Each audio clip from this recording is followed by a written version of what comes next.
Oui, alors, bonjour. Donc, j'ai pu mettre le dispositif en place pour pouvoir faire l'enregistrement de ce cours.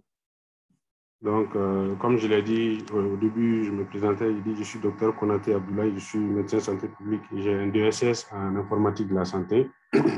Donc, j'ai en charge ce soir de vous enseigner le cours sur le chapitre information sanitaire.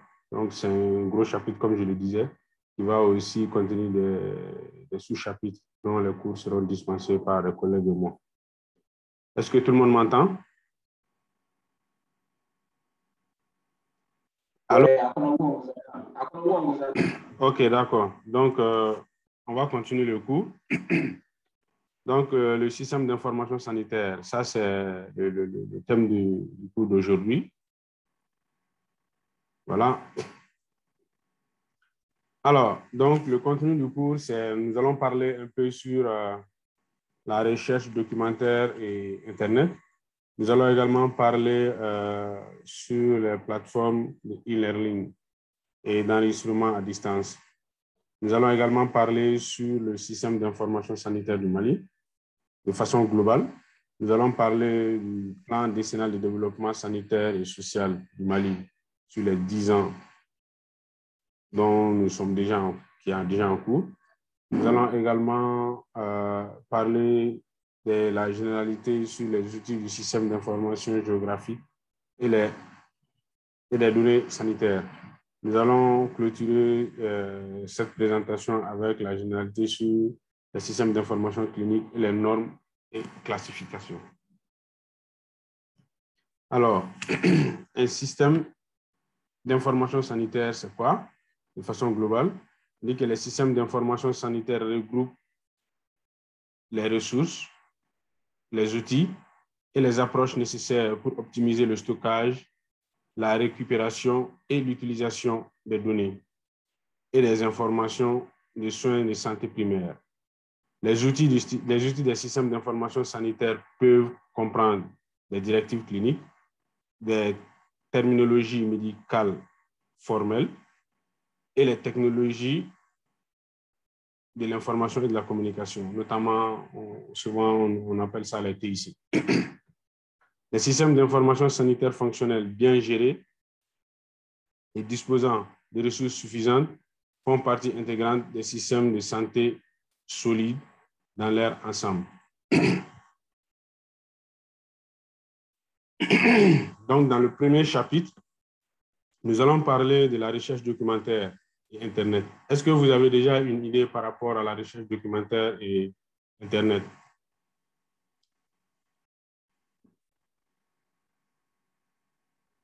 OK. Personne ne se prononce. Donc, est-ce que cette image vous dit quelque chose?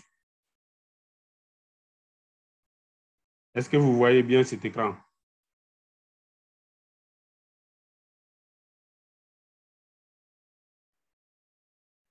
Allô? Allô? Vous m'entendez? Oui, on vous entend. Est-ce que vous voyez cet écran? Oui. OK. Nous voyons. D'accord. Donc, je vais continuer la présentation alors. Selon vous, pourquoi nous faisons la recherche documentaire en milieu universitaire? Est-ce que quelqu'un peut me dire pourquoi la recherche documentaire en milieu universitaire est si importante?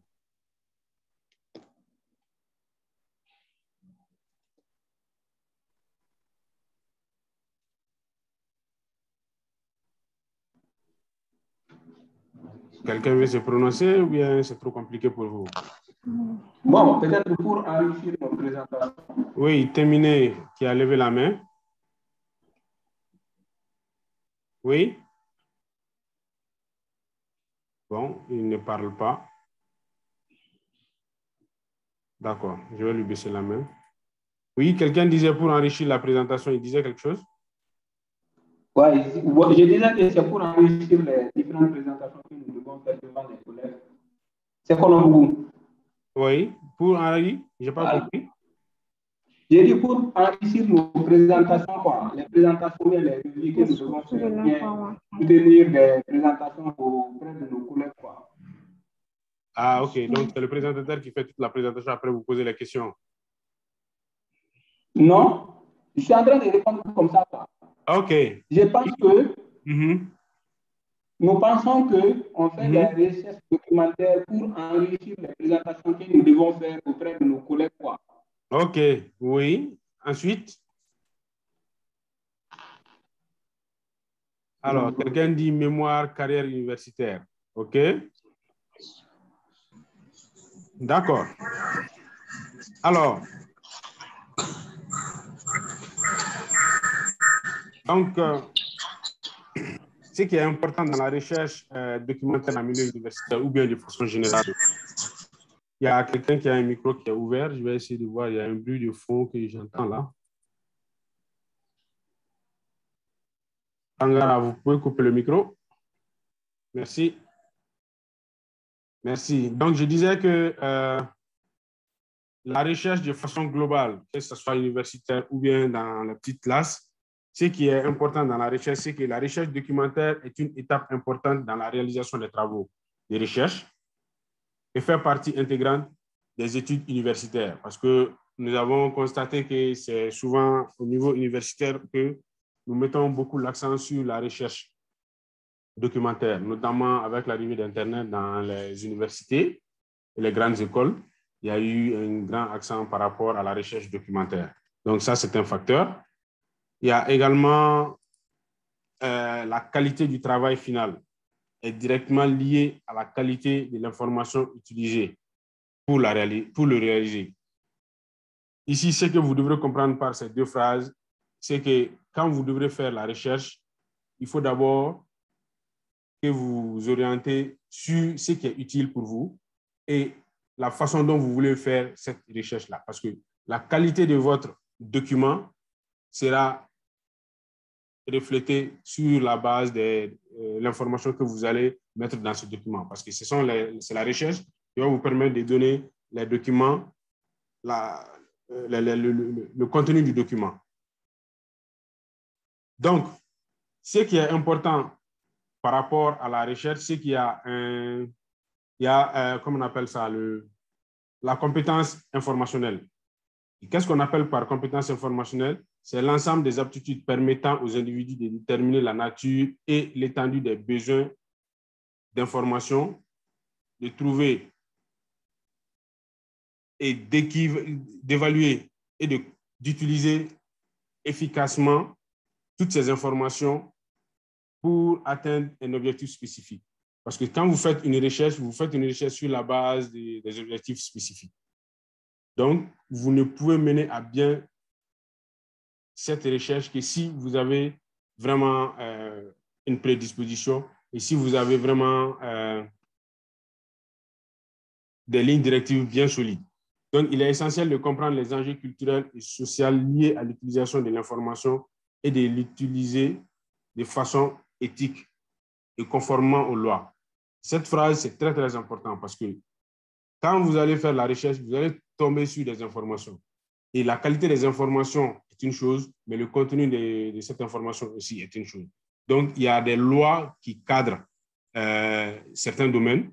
Donc, quand vous faites la recherche, il faut être toujours dans cette logique de loi et d'éthique, parce que c'est très, très important. Par exemple, dans l'informatique de la santé, quand on fait des études de l'informatique de la santé, on nous parle de l'éthique dans le domaine de l'informatique de la santé. Il y a l'éthique et dans le domaine de l'informatique de la santé. Notamment, il y a l'éthique et dans le domaine de la santé de façon générale, mais il y a l'éthique aussi à chaque étape où vous devrez faire quelque chose qui est important parce que s'il n'y a pas d'éthique, les choses, il y a la limite qui va être très souvent franchie. Donc, il faut faire extrêmement attention quand vous faites la recherche. Il faut être vraiment concentré. Donc, la démarche à suivre pour la recherche est très simple. Vous devez d'abord faire la préparation de votre recherche, c'est-à-dire vous préparez pour la recherche. Ensuite, vous devrez préparer l'information que vous devrez chercher. Vous devrez faire l'analyse des résultats parce que quand vous allez chercher, par exemple, une information, vous allez trouver beaucoup de résultats. Donc, vous devrez faire une analyse de ces résultats pour pouvoir faire un tri et utiliser ce qui est en fonction de votre sujet de recherche. Donc, vous devrez obtenir également des documents parce que quand vous faites des recherches, très souvent, la majeure partie des gens se disent, bon, voilà, je n'ai pas eu assez de documents, je n'ai pas eu assez de réponses. Donc, il faut toujours aller en profondeur pour pouvoir trouver les documents. Parce que c'est sur la base de ces documents que vous pouvez vraiment travailler, par exemple, sur votre mémoire ou sur votre thèse. Et enfin, vous devrez commencer à rédiger le travail.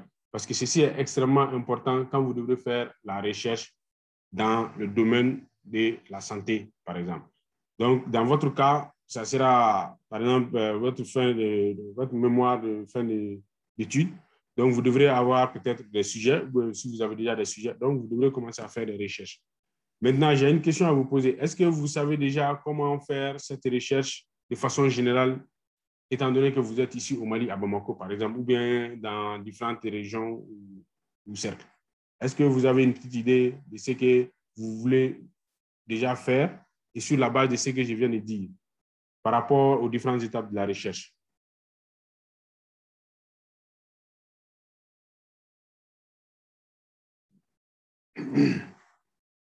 Quelqu'un veut se prononcer? Sur la base des 5 points qui sont là. Oui, rédaction de protocole.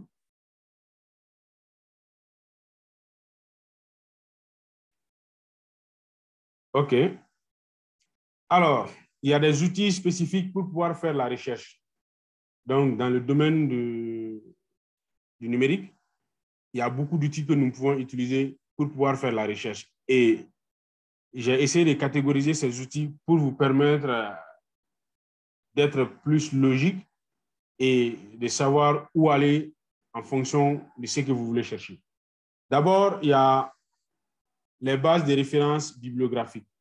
Dans les bases de références bibliographiques, ce qui vient tout de suite, ça, en première ligne, ça, c'est la base Medline, qu'on appelle tout simplement le PubMed. Donc, le PubMed, c'est un très, très, très grand registre qui nous permet d'avoir beaucoup d'articles. Donc, si vous devrez faire des recherches orientées, vous pouvez déjà commencer à réfléchir et vous pouvez déjà aller sur PubMed pour pouvoir trouver ce dont vous avez besoin. Donc, vous aurez dans ce cours, ça c'est juste en entrée de matière, je vous donne des explications comme ça, mais en profondeur, vous aurez des détails par rapport à toutes ces références annuaires. Donc, il y a l'annuaire également. Donc, dans la classification des annuaires, je cite ici le CIFMED. Donc, le CIFMED, c'est aussi un très grand portail français qui est un catalogue et index qui permet de retrouver des informations par rapport aux sites médicaux en langue française. Il y a également le moteur de recherche générique que tout le monde connaît et qui est à la disposition de tout le monde, que vous pouvez utiliser dès maintenant. Ça, c'est le Google. Donc, c'est accessible également via le lien qui est en face.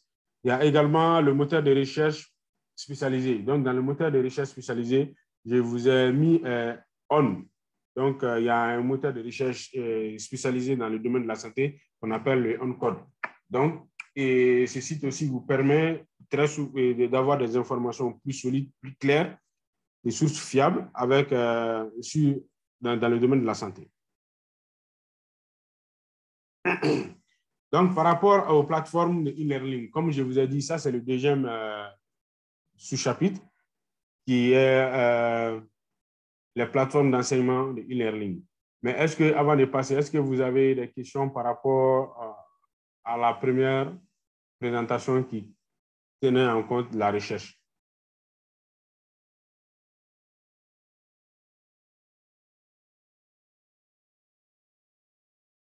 Il n'y a pas de questions? Allô, bonjour. Oui. Vous pouvez lever la main comme ça, je vais savoir qui est en train de parler. Parce que c'est Techno BC3. Je ne sais pas. Oui, effectivement, je n'ai pas pu renommer. C'est Dr Diakité. Voilà. Au fait, ici, les moteurs de recherche dont vous venez d'énumérer, voilà, moi, j'aimerais savoir, est-ce qu'il y a des particularités pour les types de recherche? OK. Particularité par rapport aux recherches. Oui.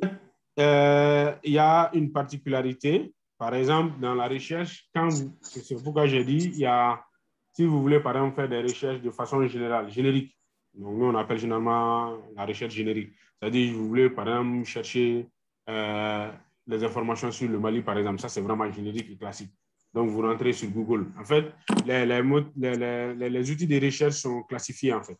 C'est pourquoi j'ai dit que dans le domaine des bases de références bibliographiques, il y a le Medline qui est le plus populaire et qui est utilisé. Et ça, c'est pour avoir des articles, par exemple. Si vous voulez, vous avez un thème spécifique, vous voulez avoir des articles pour ce thème, donc vous pouvez faire la recherche dans le Medline. Cela va vous permettre d'avoir des articles sur un sujet donné bien déterminé. Par exemple, si vous voulez parler du paludisme, par exemple, en Afrique, ou le paludisme au Mali, donc vous pouvez faire de la recherche dans le PubMed. Donc, c'est vraiment dans le sens d'avoir la documentation référencée, c'est-à-dire les articles, les journaux, etc., etc. Donc, si vous voulez, par exemple, avoir les sémantiques, les mèches, comment on appelle, c'est-à-dire ce qui va vous permettre de faire la recherche de façon générale, comme par exemple, comment avoir une terminologie médicale, le bon nom d'une terminologie médicale pour pouvoir trouver des articles sur cette terminologie médicale, par exemple. Là, en ce moment, il y a des annuaires qui sont là et qui vont vous permettre de faire facilement cette recherche. Donc, c'est pourquoi je vous avais mis le CIFMEF, qui est vraiment un développement français et qui prend en compte, comme nous sommes dans un pays francophone, qui prend en compte donc la facilité de traduire les informations médicaux en informations généralement informatiques. Donc, c'est un peu le lien. Donc, il y a le générique que j'ai déjà parlé, qui est Google. Donc, on peut trouver tout ce dont vous voulez sur Google en tapant souvent le nom ou bien en donnant des indications plus claires qui vont vous amener des références, mais très vagues. Maintenant, d'autres sites spécialisés, comme le OnCode, ça, je vous ai déjà dit, ça, c'est par rapport à la santé seulement. C'est-à-dire, si vous voulez avoir des informations dans le domaine de la santé et vous voulez avoir des informations qui ont comment on appelle, une certaine crédibilité, par exemple, vous pouvez aller sur le moteur de recherche OnCode. Parce qu'il y a des sites spécialisés qui, souvent, pour certifier qu'ils donnent de la bonne information, ils contractent avec OnCode et qui vont donner leur label. Je ne sais pas si vous connaissez les labels. C'est-à-dire, vous allez voir le logo de OnCode sur une page. Ça veut dire que l'information que vous allez trouver sur cette page est une information certifiée. Donc, cela donne aussi plus de crédibilité dans le domaine de la recherche. Je ne sais pas si j'ai clairement répondu à votre question ou bien si vous avez des zones d'ombre encore que je peux édifier. Docteur. Ok, merci, docteur Konaté. C'est compris. C'est compris. Merci. Bien sûr, merci. Merci. Donc, vous pouvez couper le micro. Donc, est-ce qu'il y a d'autres questions par rapport à la première partie? Ou bien c'est plus clair? Ou bien c'est compris?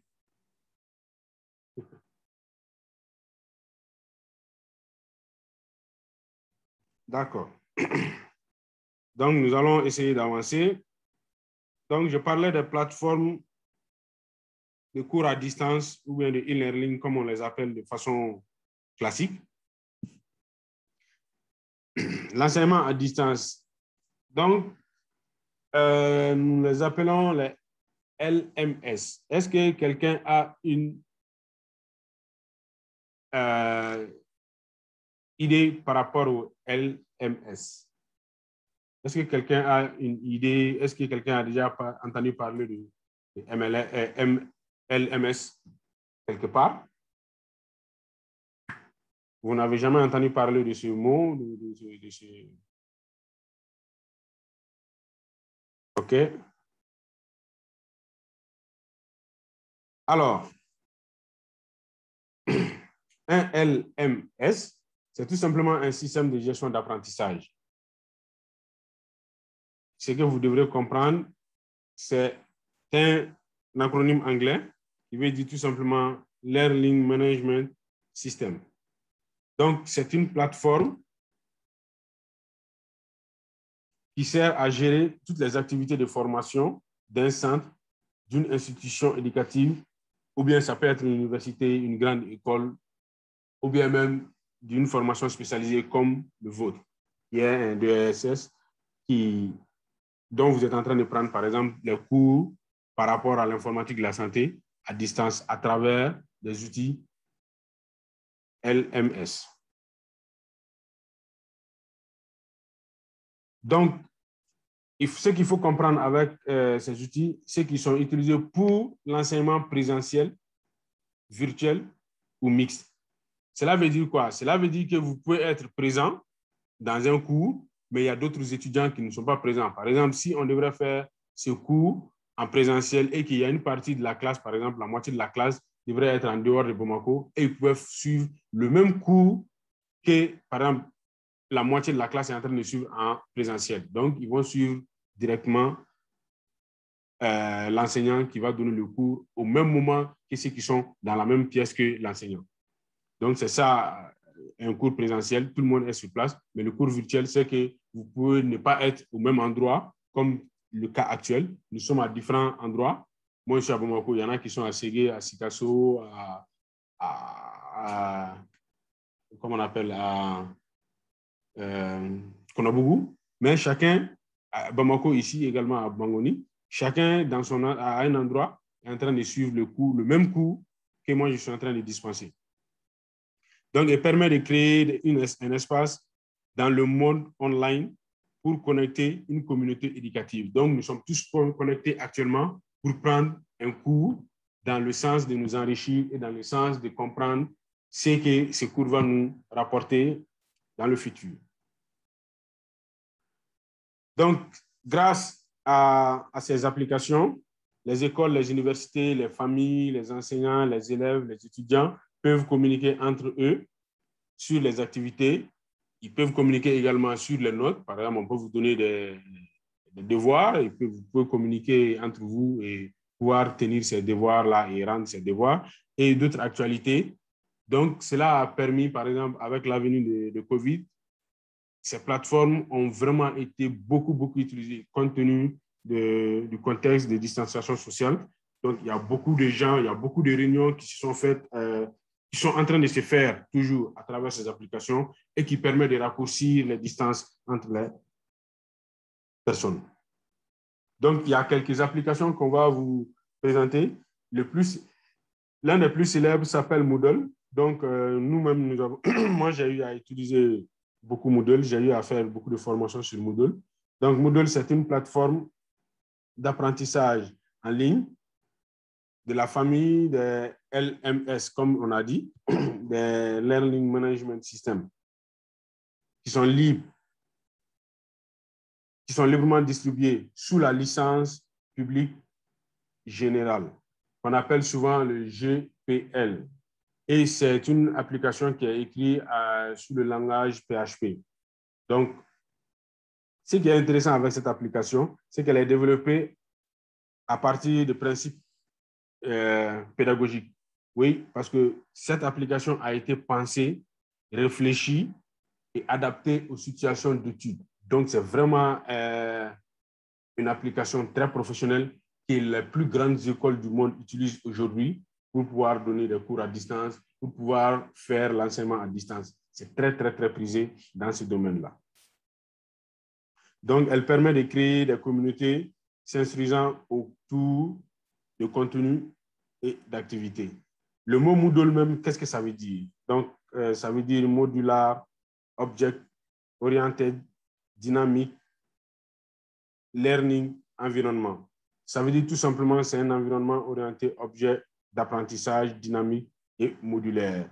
Donc, comme je l'ai dit, c'est vraiment le top des tops par rapport aux applications pour la gestion des cours à distance des grandes universités dans tout le monde entier, la France, la Belgique, les États-Unis, le Canada. Ils utilisent beaucoup la Chine, ils utilisent beaucoup cette application pour pouvoir donner les enseignements à distance et pour pouvoir faire les devoirs, pour donner les notes aux étudiants, pour créer des salles de classe, pour créer, bref, tout ce que vous voulez, une interaction virtuelle entre un enseignant et ses élèves. Mais il y en a d'autres qu'on va aussi vous parler. Il y a également l'un des plus jeunes qui a vu jour, qu'on appelle le Google Classroom. Cette application est un dérivé des produits de Google qui est une plateforme d'apprentissage gratuite dédiée aux écoles. Généralement, ça fait un grand chemin, notamment dans les pays comme la France, où beaucoup d'écoles, quand je dis école, ça veut dire qu'il y a beaucoup de petites écoles qui ont vraiment eu à utiliser cette plateforme lors de la pandémie de COVID-19, qui a permis aux classes, aux écoles de continuer à enseigner malgré la distanciation sociale. Donc, cette plateforme a été présentée comme une fonctionnalité supplémentaire des produits de Google en 2014. C'est un service gratuit destiné aux établissements scolaires, aux associations et à tout autre utilisateur disposant d'un compte personnel de Google. Parce que, comme je l'ai dit, c'est un produit de Google, donc ils ont fait ce produit. Mais bon, pour que les utilisateurs puissent être beaucoup plus à l'aise, ils ont conditionné à ce que cet utilisateur puisse avoir un compte Google. En fait, ce n'est pas une obligation, mais si vous l'avez, c'est beaucoup plus facile pour vous de pouvoir utiliser leur plateforme dans ce sens-là.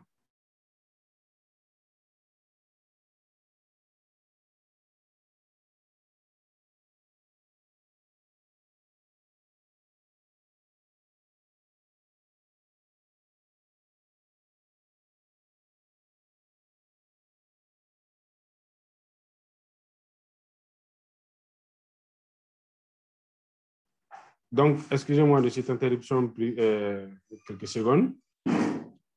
Donc, je disais que c'est un produit de Google qui est vraiment lié qui a permis à beaucoup d'utilisateurs de Google d'avoir des classes de Google Room, comme je le disais. Mais on peut utiliser aussi cette application même si vous n'avez pas de compte Google. Mais quand vous avez un compte Google, c'est beaucoup plus pratique de l'utiliser parce que, c'est, comme je l'ai dit, c'est un dérivé des produits de Google. Notamment quand vous avez un compte Gmail, par exemple, vous pouvez facilement utiliser cette classe-là, cette application. Donc, elle vise à permettre aux enseignants et aux élèves de communiquer facilement au sein de l'école comme à l'extérieur de l'école. Donc, c'est une plateforme aussi qui a la même fonctionnalité que Moodle, bon, à quelques conditions près, et qui permet également de faire des devoirs en ligne, de donner des notes aux étudiants et d'évaluer le travail d'un étudiant, par exemple, ou d'un élève. Donc, Google Classroom est en lien avec d'autres points, avec d'autres produits de Google, comme je l'ai dit. Donc, il y a le Google Drive, il y a le Google Docs, il y a le Google Chat. Donc, quand vous utilisez vraiment Google, vous serez vraiment à l'aise avec ce produit Google Classroom. Donc, il y a pour but de permettre aux établissements scolaires de passer à un système sans papier à travers les produits de Google. Parce que le slogan que Google a aujourd'hui, c'est qu'on peut faire la classe virtuelle sans papier. Donc, comme je l'ai dit, l'enseignant peut vous donner un devoir, vous pouvez traiter le devoir et renvoyer le devoir, l'enseignant peut corriger le devoir. Tout ça sans passer par la case papier. Donc, la communication est centrée généralement sur le Gmail, qui est le compte adresse email que Google soutient. Il y a également un autre qu'on appelle le Microsoft Teams, qui a aussi récemment vu jour, qui est vraiment le plus récent et qui est un produit de Microsoft. Donc, Microsoft Teams est une application de communication collaborative propriétaire en mode SaaS, officiellement lancée par Microsoft en novembre 2016. Donc, c'est vraiment le plus récent. Donc, le service s'intègre à la suite de Microsoft 365 en remplacement de Skype of Business. Donc, il y a les produits de Microsoft qui étaient comme Skype et autres. Par exemple, aujourd'hui, toutes les grandes entreprises qui utilisaient Skype sont en train de basculer sur le Teams parce que Microsoft a racheté Skype. Donc, ils sont en train de mettre à la place de Skype le service Microsoft Teams qui permet de faire des visioconférences, qui permet de faire des discussions en entreprise. Donc, c'est vraiment orienté entreprise. Donc, il y a les grandes entreprises dans le monde entier aujourd'hui qui sont en train de basculer sur cette plateforme d'échange interne et collaboratif qui est vraiment qui a un grand poids aujourd'hui parce que avec la situation de Covid, il y a beaucoup d'entreprises qui ont mis les gens en télétravail. Et donc, l'application a été énormément utilisée dans les entreprises pour pouvoir faire les réunions, pour pouvoir faire avancer les dossiers et pour pouvoir continuer le travail en dehors des sites de travail, notamment en dehors des bureaux. Donc, ils proposent des extensions pouvant être intégrées à des produits autres que ceux de Microsoft. Donc, ils ont été très malins parce qu'ils n'ont pas dit de telle sorte que si tu n'es pas utilisateur de Microsoft, tu ne peux pas utiliser le Teams. Donc, Microsoft Teams, donc ils sont en train d'élargir leur champ d'intérêt jusqu'à ce qu'il y a d'autres outils qu'ils peuvent utiliser, comme les Mac et autres, ils peuvent utiliser les Teams, même s'ils ne sont pas sur le système Microsoft. Il est actuellement disponible dans 181 pays et est traduit dans 25 langues.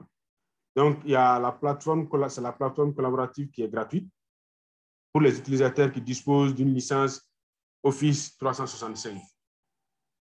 Donc, ce qui est important à savoir, c'est que vous pouvez utiliser le Microsoft Teams, par exemple, pour faire des réunions, même si vous n'avez pas la licence Office 365. Mais du moment où vous avez la licence Office 365, ce service sera gratuit pour vous.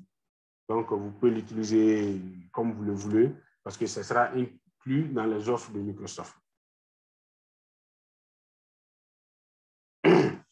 Alors, il y a une autre plateforme que tout le monde connaît maintenant parce que c'est une plateforme qui a permis à beaucoup de structures, à beaucoup de personnes de connaître un peu qu'est-ce que c'est qu'une vidéoconférence et comment la vidéoconférence marche. Il s'agit de la plateforme Zoom, qui est une plateforme très, très utilisée, notamment dans le domaine familial, dans le domaine amical. Ça a vraiment eu un grand boom avec la pandémie Covid. Donc, ce que vous devrez comprendre, c'est que la plateforme Zoom, il y a Dr. Sado qui vous a déjà montré comment on utilise Zoom, comment on doit faire, comment on doit utiliser correctement Zoom et qu'est-ce qu'il faut faire, quelles sont les prédispositions qu'il faut avoir pour pouvoir utiliser Zoom. Donc, ce que vous devrez comprendre en plus de cela, c'est que c'est un logiciel propriétaire de visioconférence développé par Zoom Video Communication. Donc, qui est vraiment la structure qui est derrière. Donc, vous avez ici une image où tout le monde est connecté avec les vidéos et très souvent, c'est une application qui est très prisée par les organisations internationales aussi parce que ça permet de mettre les gens en communication. Et l'avantage de cette application Zoom, c'est que c'est moins gourmand en connexion Internet. Parce qu'avec une très faible connexion, vous pouvez facilement suivre un cours avec Zoom. Vous pouvez facilement faire une discussion ou une visioconférence avec la personne, avec une personne ou avec des personnes, seulement en coupant, par exemple, votre vidéo. Parce que quand vous allumez la vidéo, c'est très, très gourmand en capacité de connectivité. Donc, une fois que vous éteignez votre caméra, ça vous permet d'écouter au moins ce qu'on est en train de dire et d'attendre très clairement ce qui se dit. Donc, ça, c'est une illustration des personnes qui peuvent se connecter. Il y a beaucoup de personnes qui peuvent se connecter. Donc, le plan gratuit, et ils ont été très malins. Ils ont lancé leur application, mais ils ont dit, voilà, vous pouvez utiliser cette application gratuitement. Donc, pour pouvoir l'utiliser gratuitement, ils donnent jusqu'à 100 personnes. Ils peuvent vous donner 40 minutes d'utilisation. Mais au bout des 40 minutes, la visioconférence se coupe. Donc, vous êtes obligé de relancer une nouvelle session. Et ça, il y a beaucoup de structures qui n'ont pas compris au départ de Covid, parce qu'il y a beaucoup de gens qui utilisaient, ils nous appelaient, en pleine vidéoconférence, l'application se ferme. Oui, parce que dans les clauses d'utilisation, ils ont dit que si vous êtes moins de 100 personnes, au maximum 100 personnes, ils peuvent vous donner 40 minutes gratuitement. Donc, quand vous avez 40 minutes, vous savez comment l'utiliser. Et très souvent, c'est que vous devrez passer à la caisse. En fait, c'est en termes de communication plus clair. Donc, les utilisateurs ont la possibilité de mettre à niveau en souscrivant à un forfait. Donc, c'est ce que je disais. Si vous avez utilisé une fois et vous pensez que c'est bon pour vous, que ça peut faire l'affaire de votre entreprise, ou bien ça peut faire l'affaire de votre groupe d'amis, vous pouvez vous retrouver, par exemple, chaque soir ou bien chaque un mois. Donc, vous pouvez vous souscrire à un forfait payant. En ce moment, ils vont vous donner la possibilité d'utiliser cette application. Donc, il y a le plan le plus élevé, c'est que cette application peut être utilisée jusqu'à 1000 participants et avec 30 heures de connexion. Oui, moi-même, j'ai eu à suivre des conférences de pratiquement toute une journée sur cette application, de 8 heures du matin jusqu'à 18 heures. Donc, les gens tournent. Donc, il y a beaucoup de sessions. Donc, il y a beaucoup d'utilisateurs. Il y a beaucoup de participants. Donc, on a fait un très grand congrès. On a fait aussi des conférences de haut niveau avec cette application qui a permis de mettre beaucoup de personnes ensemble dans le cadre de leur travail ou bien de leur profession ou bien de ce qui veut se dire comme les grandes entreprises, par exemple, souvent, ils font des sessions qui vont vous permettre d'utiliser des applications en ligne et surtout d'avoir une bonne connectivité dans le cadre de comprendre un peu tout ce que les autres font d'habitude. Et voilà, donc ça permet aussi de diminuer un peu les voyages dans le sens où il y a beaucoup d'émissions qui ont été annulées. Excusez-moi une minute.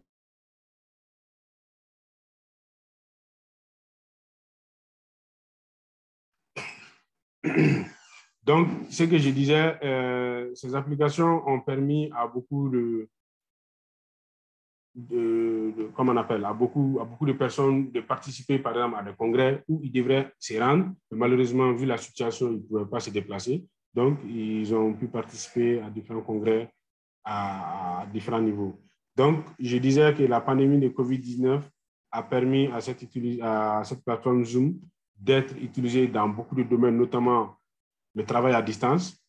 Il y a beaucoup de gens qui font le travail à distance sur Zoom.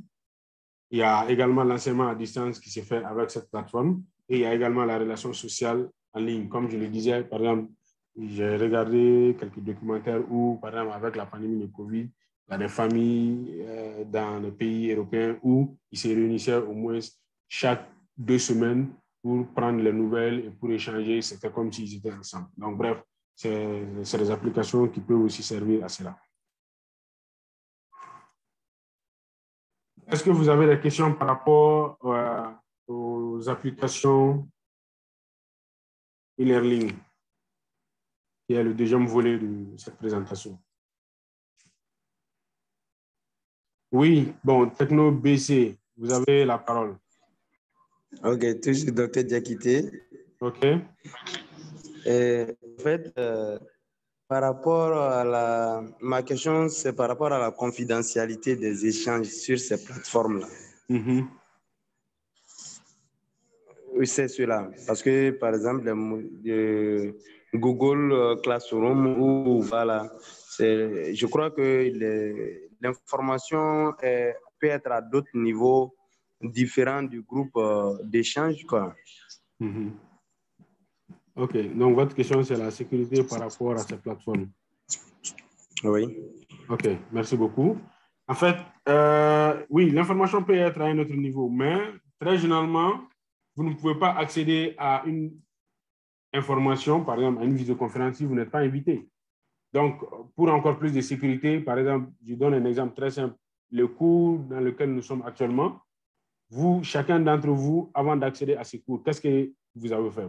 Particulièrement vous, monsieur le docteur Diakité, qu'est-ce que vous avez fait quand vous vous connectez sur ce cours-là? Maintenant, pour cela, on m'a envoyé un code.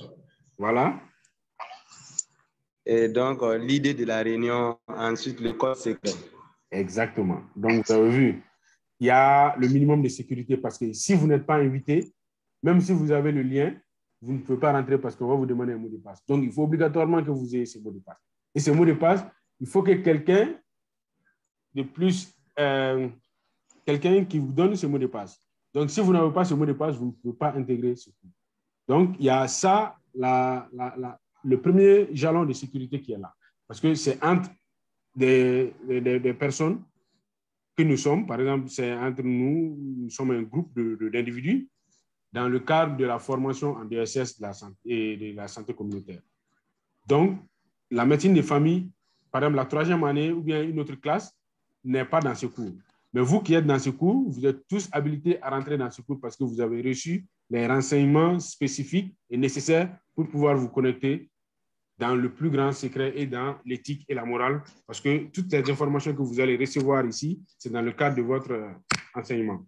Donc, c'est pourquoi, quand quelqu'un crée, c'est l'animateur qui va créer la réunion, Et quand l'animateur va créer la réunion, il va donner l'accès à la réunion. Parce que si vous n'avez pas accès à la réunion, vous ne pouvez pas rentrer à la réunion. Donc, il y a cette possibilité de ne pas laisser rentrer, par exemple, quelqu'un qu'on ne connaît pas. Par exemple, l'animateur peut filtrer aussi. Si vous demandez à rentrer, il va vous dire d'attendre. Parce qu'il peut faire aussi d'autres vérifications. Si vous n'êtes pas la personne indiquée, par exemple, si on vous invite à travers votre adresse email, on vous dit de vous connecter, par exemple, avec un nom. Si vous vous connectez avec un autre nom, on peut vous bloquer parce que tout simplement, vous n'avez pas respecté les règles sécuritaires par rapport aux conditions d'acceptabilité de la réunion. Il y a des gens qui vont dire souvent, ah, mais on m'a donné la réunion, on m'a donné le lien, on m'a même donné le code secret, mais on refuse que je rentre. Parce que souvent, par exemple, si c'est les grandes réunions, ils peuvent faire un checking et ils vont vérifier, par exemple, si vous vous connectez, par exemple, sur leur papier, par exemple, ils ont, par exemple, Abdoulaye Konaté, et vous vous connectez, par exemple, avec Dr Konaté. Donc, ils vont essayer de vérifier réellement est-ce que c'est la même personne ou bien c'est pas la même personne.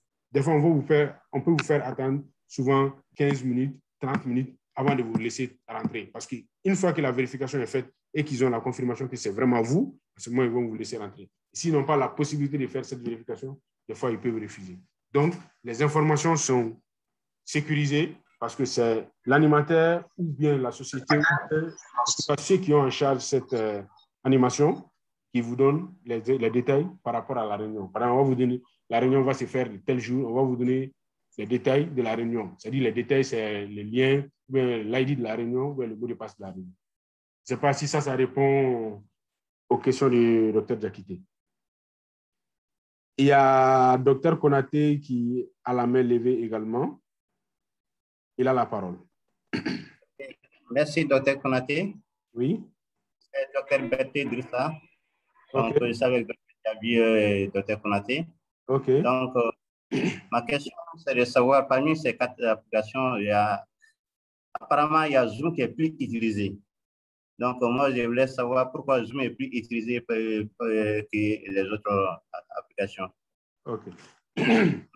Alors, merci beaucoup pour la question. C'est très intéressant. En fait, toutes ces applications sont vraiment utilisées, mais ça dépend du domaine dans lequel nous nous trouvons. Par exemple, vous avez eu l'impression que Zoom est plus utilisé que les autres parce que vous êtes dans le domaine où, autour de vous, vous-même, vous avez commencé à utiliser Zoom depuis la pandémie de COVID-19. Donc, probablement, vous avez peut-être connu plus Zoom que les autres. Mais les autres sont aussi utilisés. Comme je l'ai dit, par exemple, Moodle est utilisé dans les grandes écoles, par exemple. Si vous voulez faire une formation dans une école, par exemple, en France, ou bien au Canada ou aux États-Unis, qui est une formation en ligne, ils vont vous donner des comptes sur leur plateforme Moodle. Mais peut-être la plateforme de l'école va s'appeler le nom de l'école, par exemple. Ça peut être, par exemple, la plateforme, par exemple, l'école de la faculté de médecine ici à la plateforme Moodle. Ils vont dire, on va vous donner le lien pour la plateforme de l'école et de la faculté de médecine. Mais derrière, on va trouver que c'est Moodle qui est utilisé, en fait. Mais vous ne pouvez pas savoir ça parce que pour pouvoir savoir ça, il y a des prérogatives où il faut connaître pour pouvoir savoir que telle plateforme est sous telle appellation. Mais en gros, comme je l'ai dit, c'est vraiment utilisé en fonction des besoins. Par exemple, les gens utilisent beaucoup Zoom, comme je l'ai dit, dans le domaine familial.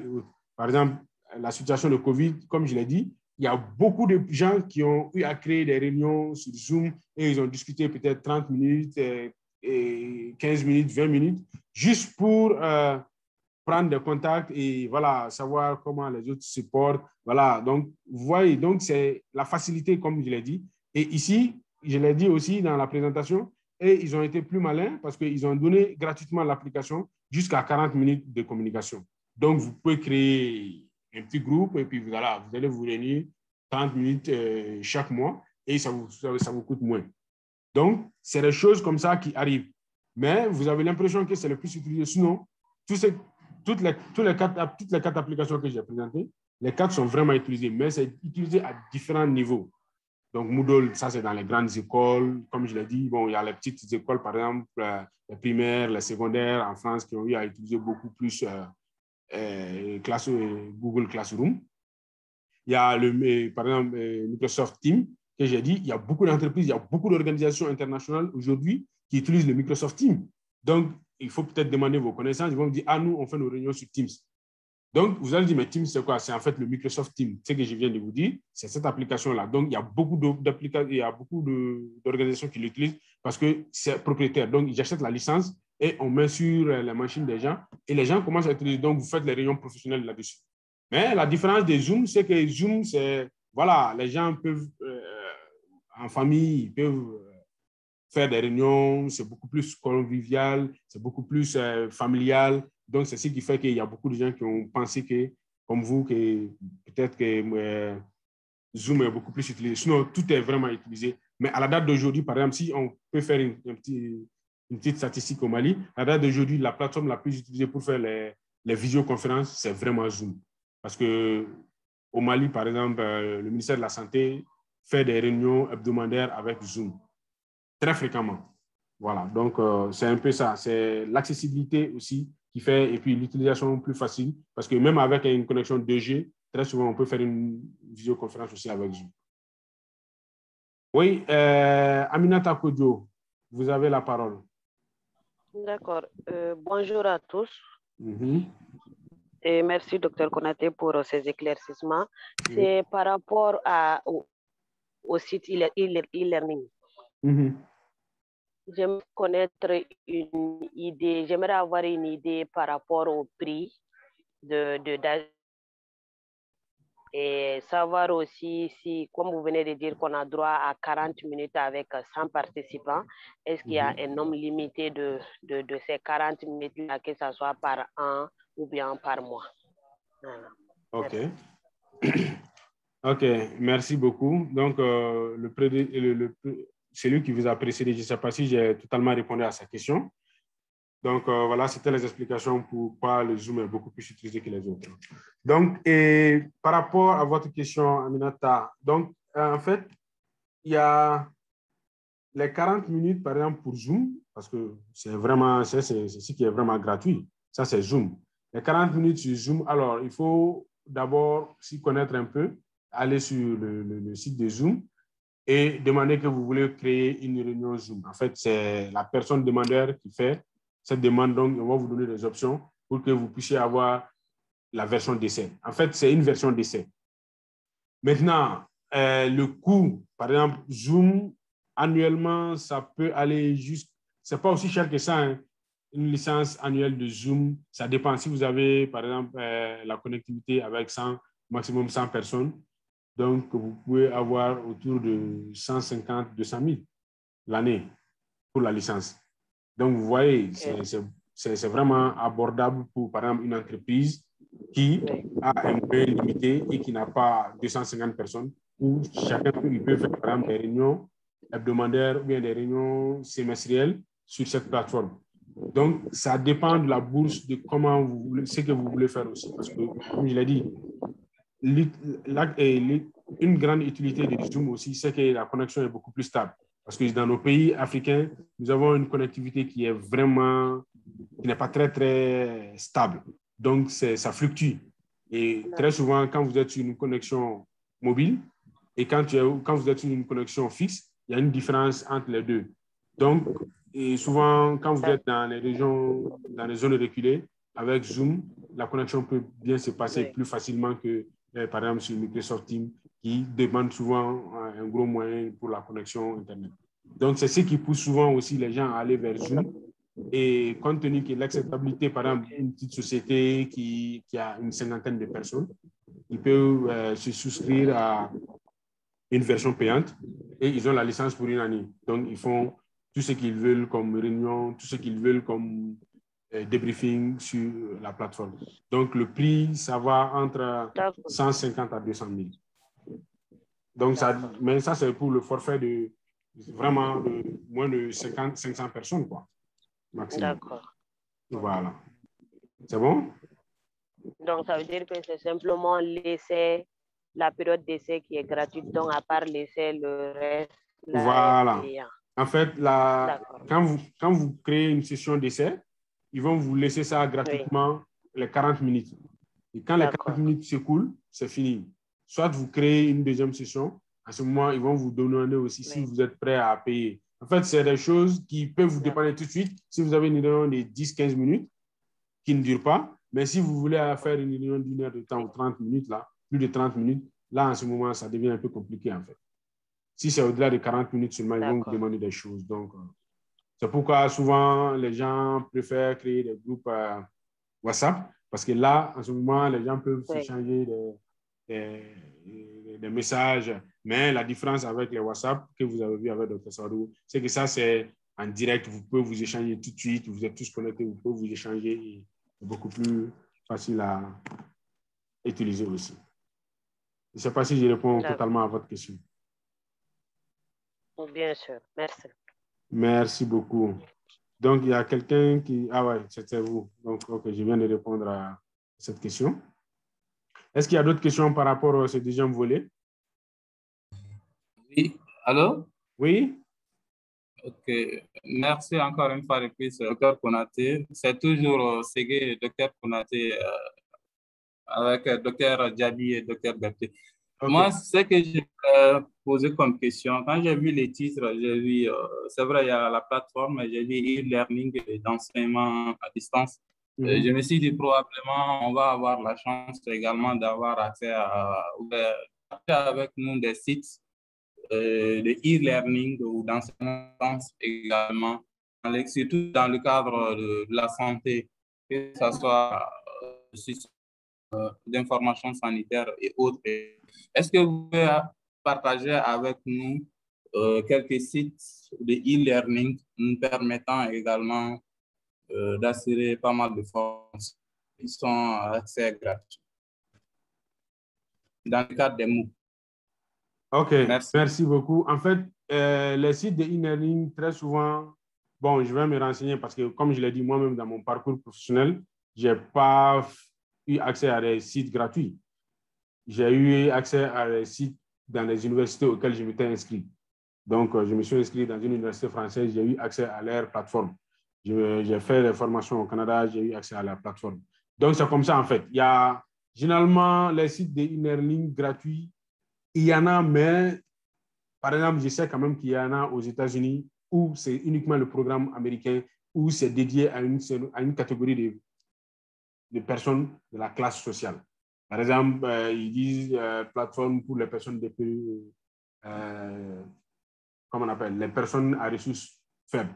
Par exemple, qui n'ont pas accès forcément à l'université. Donc, il y a des plateformes qui sont créées où on leur donne la chance d'avoir les mêmes compétences que les gens qui vont à l'université en leur mettant les cours à disposition où ils peuvent accéder. Mais ça, c'est vraiment le programme américain. Maintenant, pour le programme français, je ne sais pas, peut-être je vais demander des collègues, mais je n'ai pas connaissance d'avoir ou s'il y a des sites e-learning gratuits. C'est possible que ça existe, mais moi, en tout cas, je n'ai pas connaissance tout de suite, mais je vais peut-être demander. Comme je l'ai dit, par exemple, je sais quand même que l'OAS était en train de mettre en place un site de e-learning, mais je ne sais pas comment les choses ont évolué parce qu'il y a un moment où ils avaient, je crois, arrêté ce projet aussi. Parce que généralement, les sites de e-learning s'adossent aux universités, en fait. Ce n'est pas quelque chose qui va être comme ça où les gens peuvent avoir accès facilement. C'est-à-dire que l'accès est lié à une condition où soit vous êtes dans une entreprise qui vous donne accès, ou bien vous êtes dans une université qui vous donne accès. Très souvent, c'est vraiment, en tout cas, de mon expérience, c'est ce que j'ai vu. Mais, comme je l'ai dit, ça, c'est juste une entrée en matière dans le cadre de e-learning. Vous aurez des détails où vous aurez des cours avec plus de détails par rapport aux différents sites, par rapport aux différentes plateformes. Mais ça, c'est juste entrer en la matière, c'est juste pour faire un état situationnel de ce que vous pouvez avoir comme application dans le domaine de e-learning, par exemple. C'est juste énumérer des choses et vous donner des idées comme ça de façon générale et que les cours vont vous donner des approfondissements. Si vous avez déjà vu, par exemple, l'agenda, vous allez trouver qu'il y a des sous. Chaque libellé est également un cours qui va être donné en détail également. Donc, ne soyez pas pressés. Vous aurez beaucoup plus d'explications dans le futur. Mais comme je l'ai dit, moi, personnellement, j'ai eu accès au site d'e-learning à travers les universités dans lesquelles je m'étais inscrit. Donc, et très souvent, parce que c'est fait pour, par exemple, des catégories de personnes où il y a des cibles qui sont bien déterminées. Donc, il est fort probable aussi qu'il y a des gens qui ont commencé à faire du gratuit. Par exemple, Zoom est gratuit, mais l'enseignement, ça c'est juste pour les visioconférences. Mais si l'université, par exemple, veut utiliser Zoom, ils vont lier, par exemple, Zoom à leur programme. Donc, du coup, vous ne pouvez pas avoir accès à cette plateforme si vous n'êtes pas enregistré dans l'université. Parce que c'est un moyen aussi, parce que les applications de e-learning, en fait, ça permet de faire, comment on appelle, de voir, par exemple, quels sont les étudiants qui se sont connectés, par exemple, pour tel cours, pourquoi ils ont chômé tel cours, pourquoi il y a 80% des personnes qui se sont connectées pour tel cours. Ça permet de notifier également aussi le nombre de personnes, tout ça là, ça donne des informations derrière aux universités et aux écoles qui ont mis en place ces programmes-là. Donc, comme je l'ai dit, c'est des programmes que les universités ou des écoles mettent en place pour pouvoir donner la connaissance, partager la connaissance du moins à un groupe de personnes ou bien à un groupe d'individus. Donc, je ne sais pas si ça répond totalement à votre question, mais en gros, tout de suite, c'est ce que je peux vous dire comme information. C'est bon? Allô? Vous m'entendez? C'est bon, merci. Oui, merci. Bon. Oui, très bien. Merci voilà. pour les réponses. Voilà. Donc, nous allons entamer le système d'information sanitaire au Mali. Donc, nous allons essayer de parler, comme je l'ai dit, nous allons faire un passage brief des différents chapitres et après, on va rentrer en profondeur avec le temps dans les différents chapitres-là, comme ce que vous avez eu, le premier grand chapitre que vous avez eu à faire avec le Dr Savadogo. Alors, ce que vous devrez connaître, c'est que la définition d'un système, c'est quoi d'abord un système?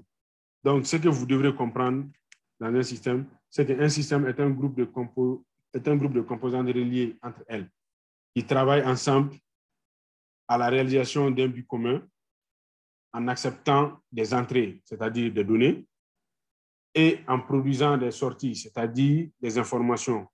Le tout à un processus de transformation. Donc, le tout se fait grâce à un processus de transformation structuré. Ceci est extrêmement important.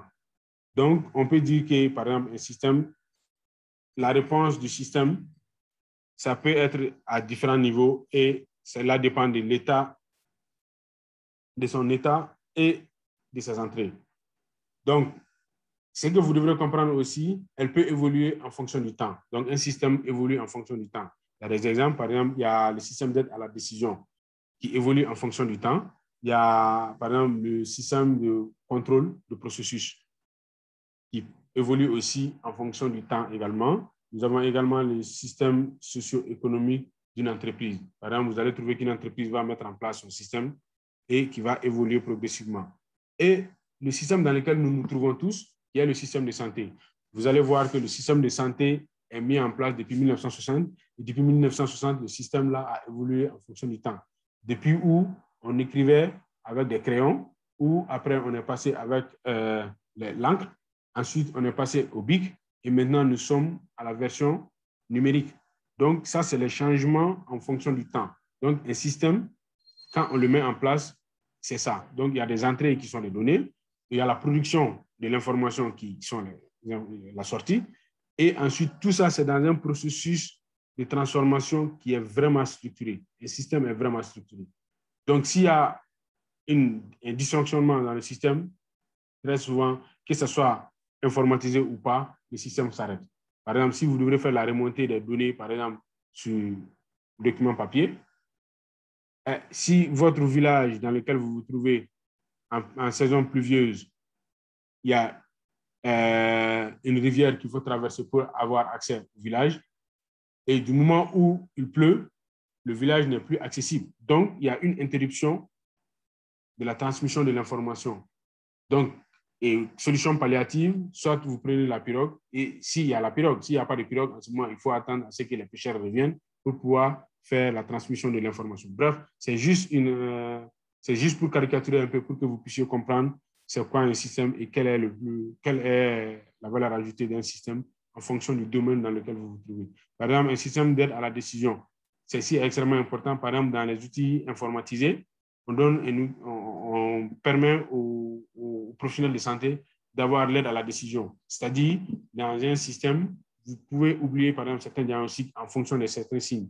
Donc, pour ne pas rater un diagnostic, on peut faire un ratissage large avec les signes qui sont là pour, par exemple, montrer à un professionnel de santé, voilà, donc, les signes que vous venez de donner, voilà, il ne faut pas oublier que vous pouvez être en phase du palu, vous pouvez être en phase de la fièvre typhoïde, vous pouvez être en phase d'autres maladies, etc., etc. Donc, il peut énumérer, il peut dire un système informatisé, voilà, vous allez énumérer les signes qui vont apparaître dans chaque pathologie que le médecin doit pouvoir avoir comme diagnostic. Donc, il y a ces petites choses qu'on ajoute souvent dans le système informatisé. C'est ce qui fait la différence entre un système papier et un système informatisé.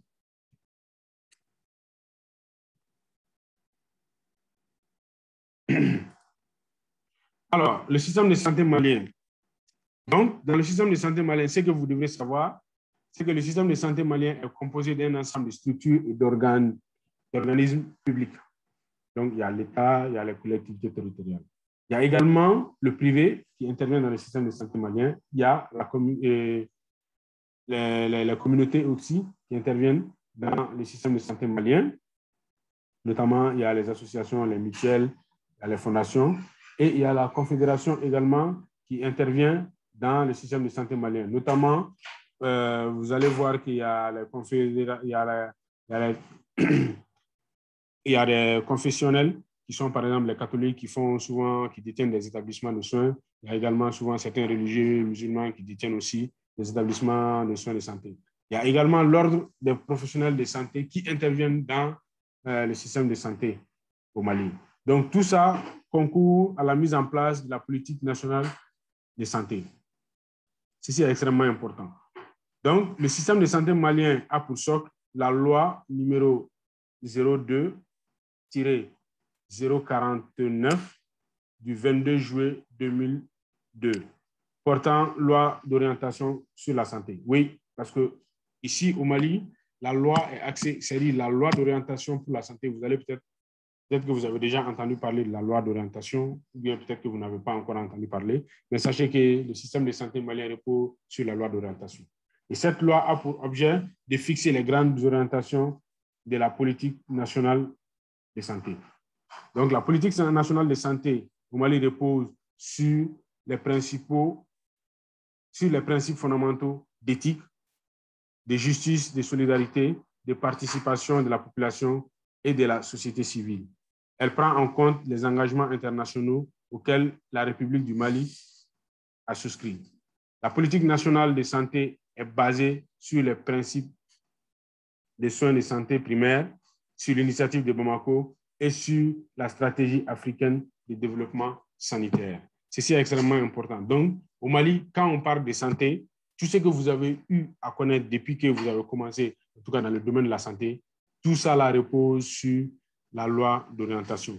Mais peut-être que ça vous a été dit à différents endroits et sous différentes formes. Mais comprenez que tout, c'est-à-dire la source de tout le système de santé malien, c'est vraiment la loi d'orientation de santé, qui est la loi 010 et 049. Alors, ce que vous devrez comprendre, c'est qu'il y a les objectifs de la loi d'orientation sur la santé et l'organisation du système de santé malien. Donc, la politique nationale de la santé au Mali a pour objet d'améliorer l'état de santé des populations, d'améliorer la couverture sanitaire du pays, de rendre le système de santé variable et performant. Voilà les 3 axes clés sur lesquels notre système repose.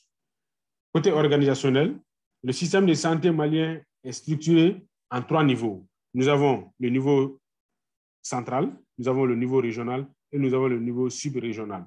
C'est-à-dire, si vous prenez la pyramide sanitaire des soins, nous avons les CESCOM, les CCRF, les hôpitaux de région et les hôpitaux de niveau national.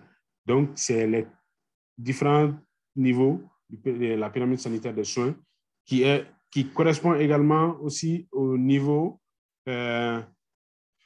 organisationnel qui est central, régional et subrégional. Donc, subrégional, ça, c'est les CESCOM. Le niveau régional, ça, c'est généralement les CESCOM et le niveau région, et qui vont faire la centralisation des informations, ensuite qui transfèrent au niveau national. Donc, vous, par exemple, à votre niveau, au niveau de CESCOM, quand vous devrez faire la remontée de l'information, vous remontez l'information au niveau de votre CCRF directement.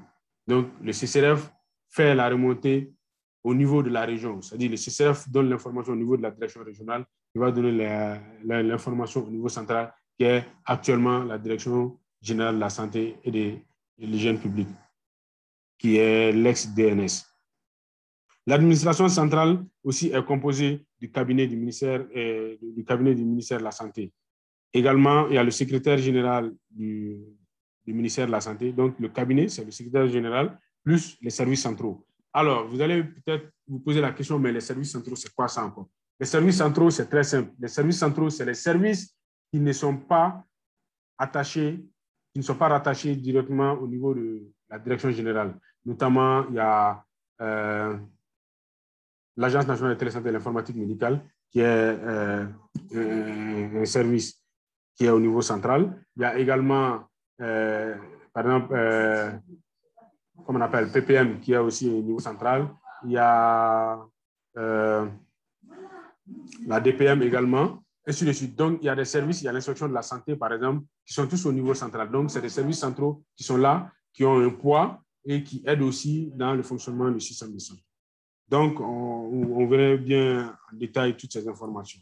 Est-ce que vous avez des questions par rapport à ce point sur le système de santé?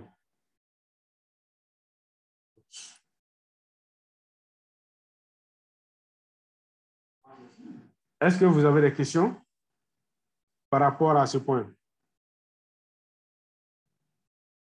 Allô? Allô?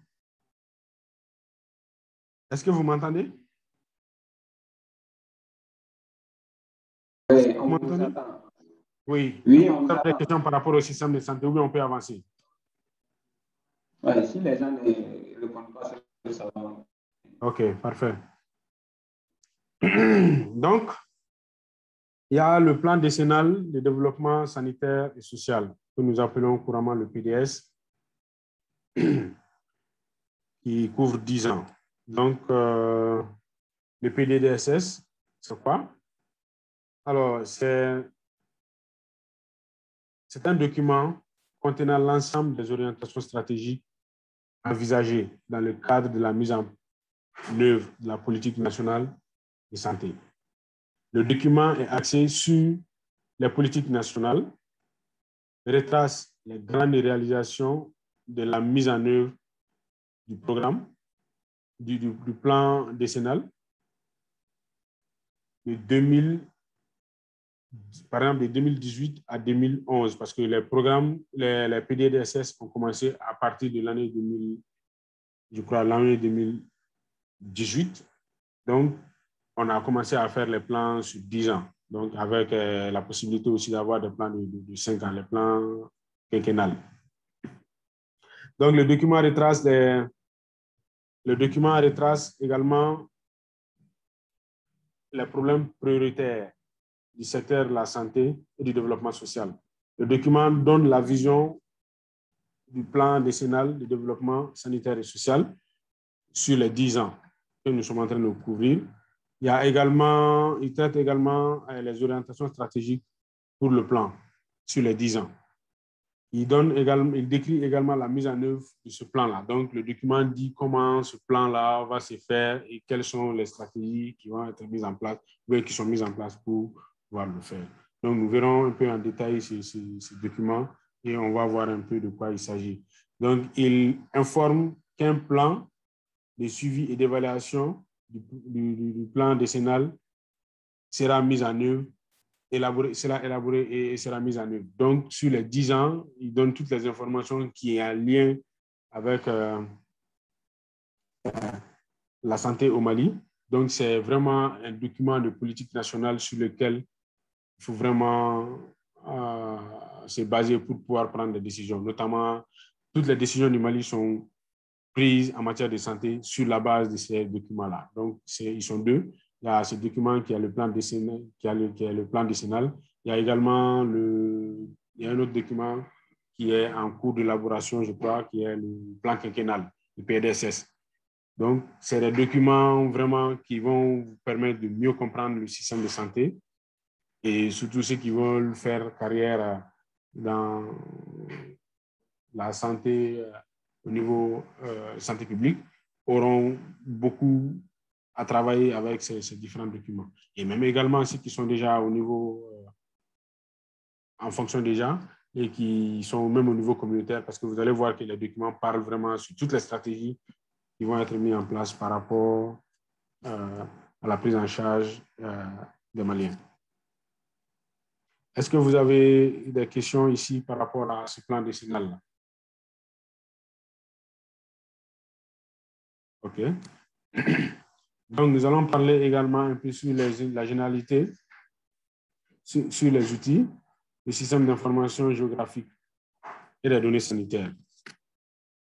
Donc, ce que vous devez comprendre ici, c'est qu'il y a le système d'information géographique qui donne vraiment un grand apport. Donc, cet apport, c'est quoi? C'est de comprendre les mécanismes du système afin d'améliorer la réponse aux objectifs de la recherche de facteurs de risque, l'analyse et l'optimisation du système de soins, l'analyse des processus d'émergence et de diffusion, la simulation des comportements. Le système d'information géographique nous permet, en tout cas depuis que ça a fait son entrée dans le domaine de la santé, ça a été très intéressant parce que ça a permis de voir un peu comment les épisodes d'épidémie se passent. Et aussi, ça a permis de mieux localiser, par exemple, les épidémies. Je me souviens encore que lors des épidémies, il y a certaines épidémies lors de ces épidémies où on a utilisé le site, qui nous a permis, par exemple, de localiser une zone dite et de dire, voilà, dans ce village, voilà les familles qui sont touchées, par exemple, par l'épidémie de choléra.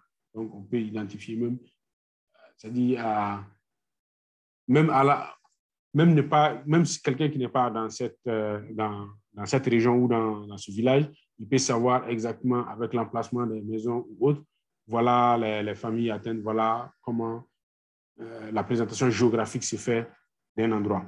Donc, les méthodes ici, c'est l'ensemble des méthodes et outils pour gérer, analyser et représenter, stimuler les situations spatiales. Donc, comme je l'ai dit, ça nous permet d'avoir des données et de faire une confrontation de ces données-là sur le plan spatial et de montrer dans une carte, voilà tel endroit qui est touché, voilà tel endroit qui est touché.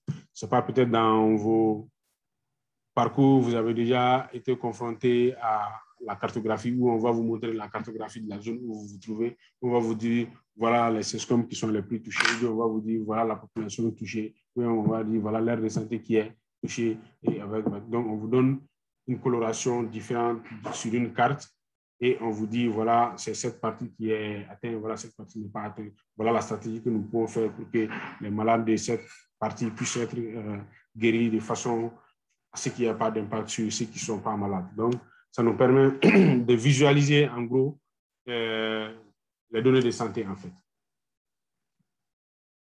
Donc, le système géographique, le système d'information géographique. Le système d'information géographique aussi, c'est un système d'information conçu pour recueillir, stocker, traiter, analyser, gérer et présenter tous les types de données spatiales et géographiques. L'acronyme SIG est parfois utilisé pour définir la science de l'information géographique ou études sur l'information géospatiale. Donc, ce qui est important à savoir, c'est que de façon générale, le terme SIG décrit un système d'information qui intègre le stockage, l'analyse et l'affichage de l'information géographique sur une cartographie. Parce que généralement, dans les SIG, vous allez voir ça en profondeur avec le cours.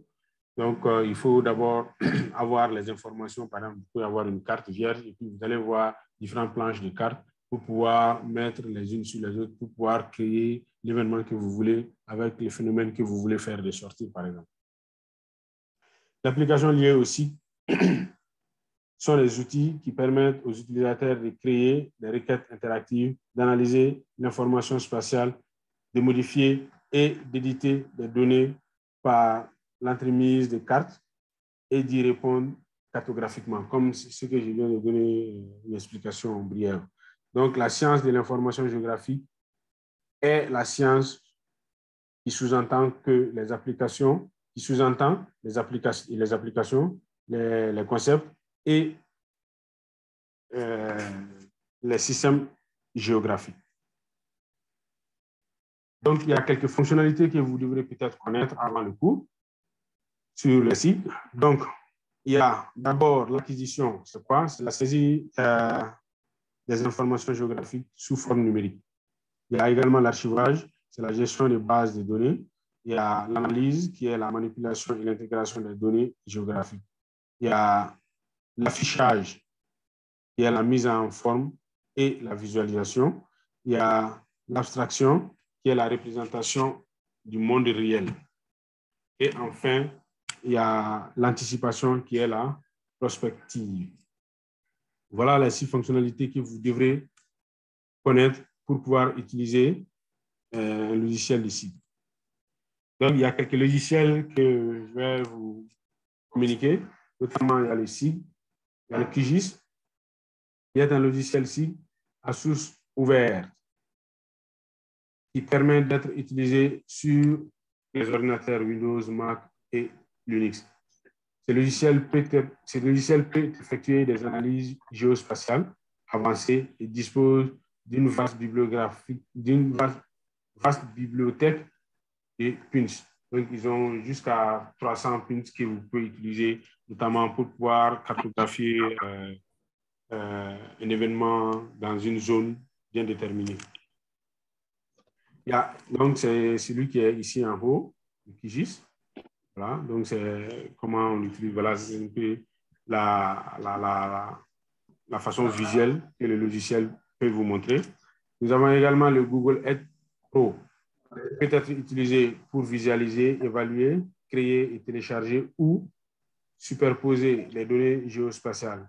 Il est souvent utilisé en complément d'autres logiciels sites.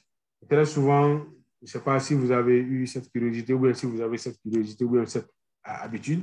Souvent, il y a des gens qui se permettent souvent de chercher, par exemple, un endroit dans une ville. Par exemple, vous pouvez vous connecter sur Google Earth et vous allez chercher, par exemple, les informations, par exemple, sur Bamako. Vous pouvez, par exemple, dire le monument Obélix, par exemple. Donc, il va vous donner une vision satellite du monument Obélix. Il y a d'autres choses qui n'est autre chose que le monument Bougiba. Donc, il peut vous donner sur cartographie, il va vous montrer clairement, voilà, vous, si vous connaissez un peu la CI, vous allez savoir, ah, ça c'est tel endroit, ça c'est tel endroit, ça c'est tel endroit. Mais étant donné que vous êtes sur une machine, à des kilomètres peut-être de cet endroit. Donc, ça peut vous permettre aussi de connaître une zone, même avant d'y aller, par exemple. Donc, c'est des applications qui sont gratuites et qui sont faciles d'utilisation très souvent et que les gens utilisent, par exemple, pour connaître un peu les dispositifs dans un pays étranger, par exemple. Si vous arrivez, donc, si ce pays est bien cartographié, par exemple, vous pouvez mettre les informations et vous pouvez vous déplacer dans ce pays ou bien dans une région bien déterminée sans vous perdre, sans trop demander aussi à certaines personnes, mais à condition d'avoir une connexion Internet. Il y a également une application qui s'appelle aussi Kubo Collect, qui est une application très, très utilisée aujourd'hui, surtout dans le monde des ONG. Et c'est une application c'est un outil gratuit. Il y a quelqu'un qui a un micro ouvert là. Vous pouvez fermer le micro, s'il vous plaît. Kamisogo, docteur Kamisogo. Un bruit de fond. Vous pouvez fermer votre micro, s'il vous plaît. Je vais le faire. Donc, comme je le disais, cet outil est développé pour répondre aux besoins que peuvent avoir des utilisateurs qui se rend sur des lieux de crise très souvent pour faire une cartographie de façon naturelle. Donc, c'est vraiment une application très simple à utiliser. Donc, j'ai même personnellement eu à utiliser. C'est vraiment très simple et facile à utiliser, comme je le disais. Donc, il faut comprendre que cette application est basée sur ODK, qui est Open Data Kit, qui est un logiciel open source pour la collecte, la gestion et l'utilisation des données dans les domaines, dans les environnements de ressources limitées. Donc, vous pouvez être dans une région très reculée où vous n'avez pas besoin de connexion Internet. Vous pouvez faire votre travail et arriver dans une zone de connexion où vous pouvez transmettre les données. C'est ce qui fait la force de cette application. Donc, on retrouve l'architecture en 3 couches. Il y a la création de formulaires, il y a le remplissage de formulaires et l'envoi des données afin de faire une analyse des données que vous avez collectées. Ce qui est extrêmement important parce que aujourd'hui, les applications offline sont très prisées parce que ça permet de garder la mobilité et on peut le mettre sur un téléphone, bien une tablette et on se déplace avec et on peut faire la collecte toute la journée. Et le soir, quand on revient dans une grande ville où il y a la connectivité, on se connecte et on transmet les données tout simplement sur la base, ce qui est extrêmement important. Mais il ne faut pas oublier aussi qu'il y a d'autres applications qu'on peut utiliser. Je ne sais pas si vous avez déjà entendu le Map Info ou bien le Google Maps ou bien AutoCAD. AutoCAD, par exemple, ça, c'est utilisé chez les architectes. Les architectes utilisent beaucoup AutoCAD pour pouvoir faire la visualisation en 3D des plans. Par exemple, vous donnez le plan de votre maison à un architecte. Il va faire le plan et il va vous dire, bon, je vais vous montrer le plan en 3D. Vous avez l'impression d'être dans la maison, vous êtes en train de passer à côté des murs, d'ouvrir des portes, de rentrer. Voilà, donc c'est des images 3D. Et le logiciel qui permet de faire ça, qui est un logiciel professionnel, c'est AutoCAD que les architectes utilisent beaucoup. Il y a aussi OpenMap que certaines personnes utilisent également pour faire de la cartographie.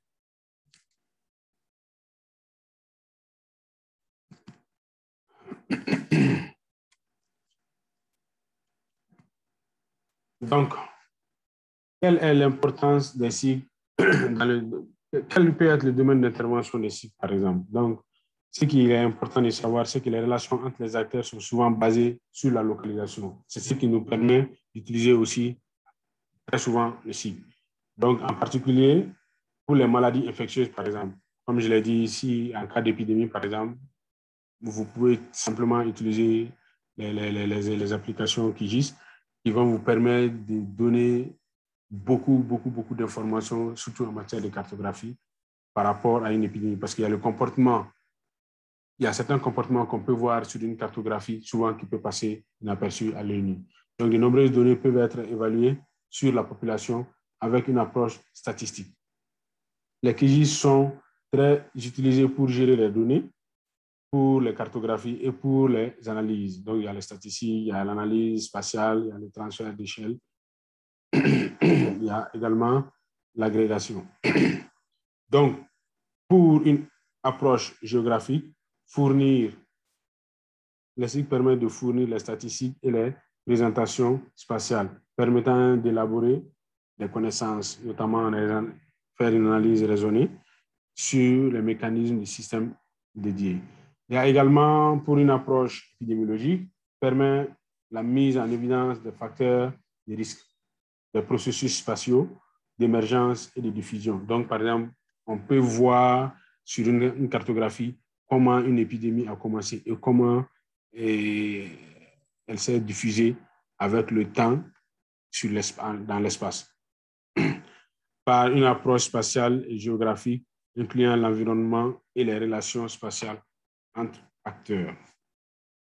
Est-ce que vous avez des questions par rapport au site?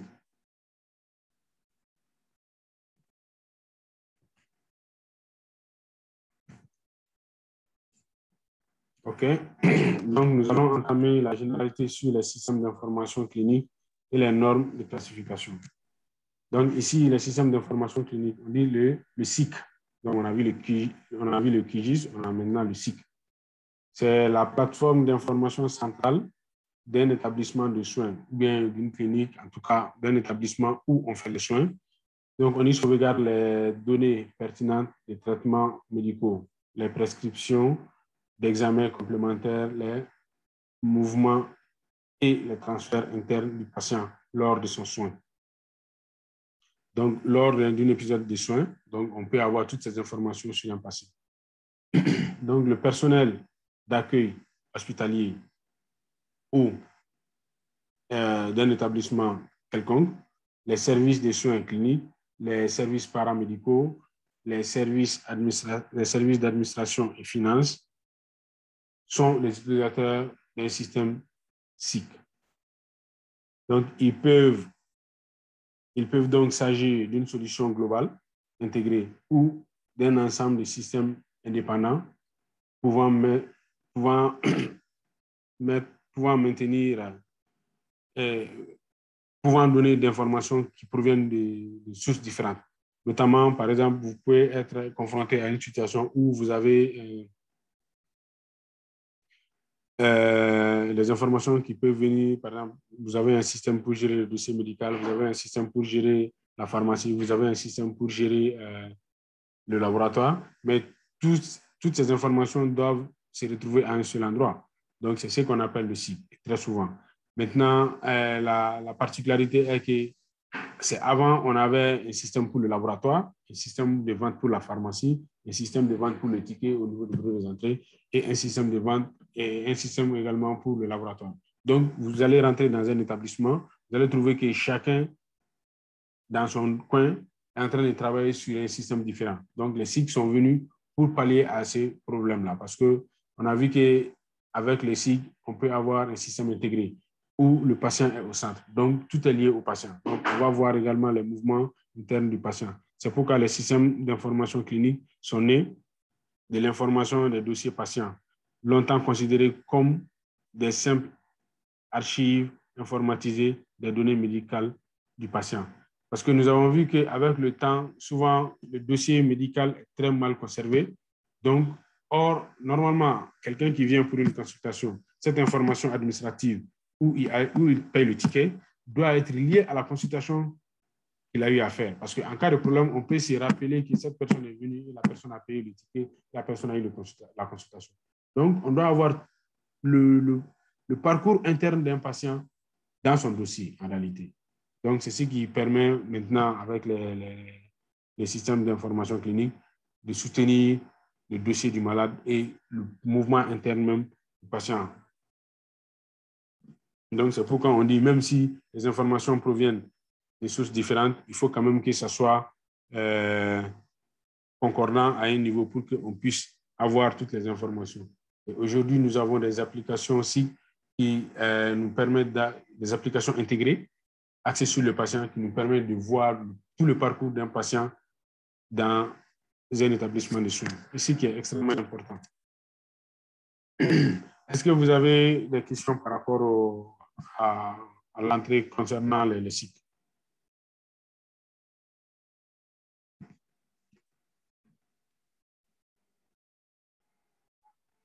Donc, on va voir en large les applications qui répondent aux dénominations SIC et vous allez voir comment c'est intéressant. Alors, il y a la généralité sur les normes et classifications. Dans ça, nous allons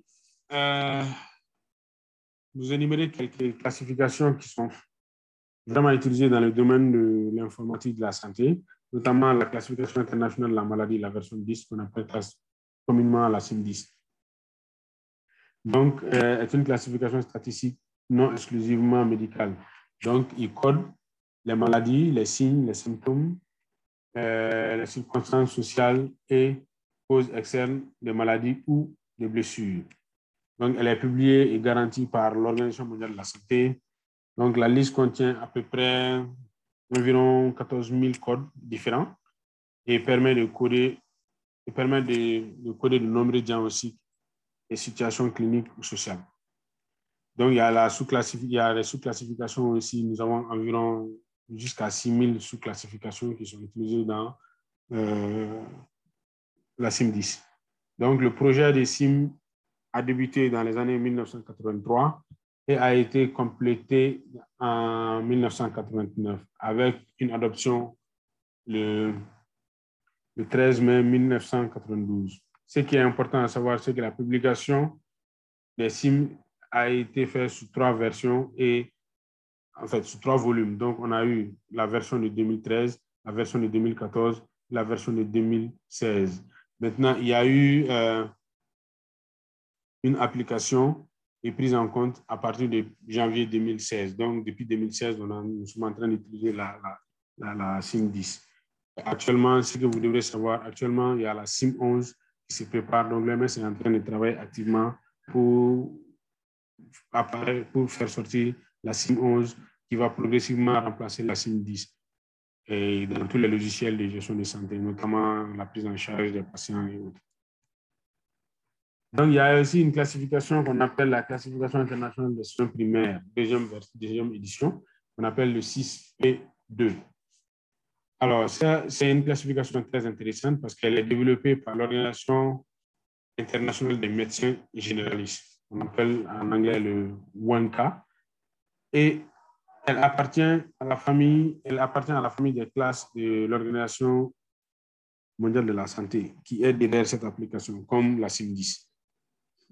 Donc, ce qui est intéressant, c'est que la WANCA est une organisation internationale qui souhaite promouvoir la traduction de la classification internationale des soins primaires en d'autres langues que l'anglais.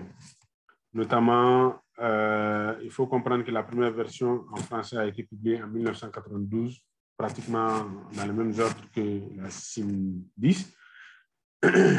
Et la deuxième version a fait son apparition en 2000.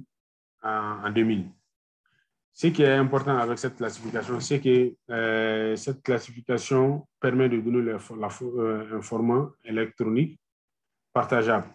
Donc, notamment qui permet une intégration dans les dossiers médicaux informatisés, sous réserve de l'obtenir une licence d'utilisation, bien sûr. Comme je l'ai dit, c'est une corporation qui est derrière, donc il faut la licence pour pouvoir l'utiliser.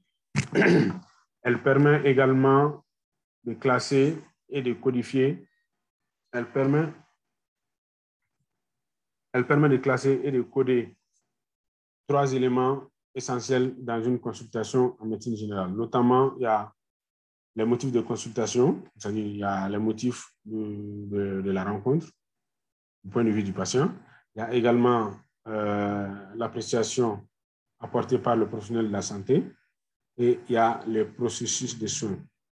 Donc, ce qui est important avec cette classification, c'est que le rapprochement de ces éléments permet de constituer des épisodes de soins, ce qui rend la 6P pleinement compatible avec l'orientation par problème du dossier médical.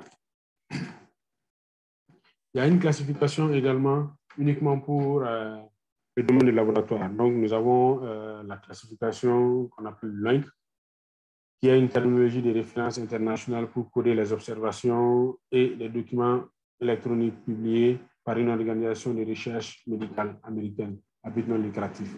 C'est sans coût, mais il faut obligatoirement le respect des conditions fixées par l'institution qui est derrière. Donc, vous pouvez avoir plus d'informations via ce lien-là. Donc, chaque terme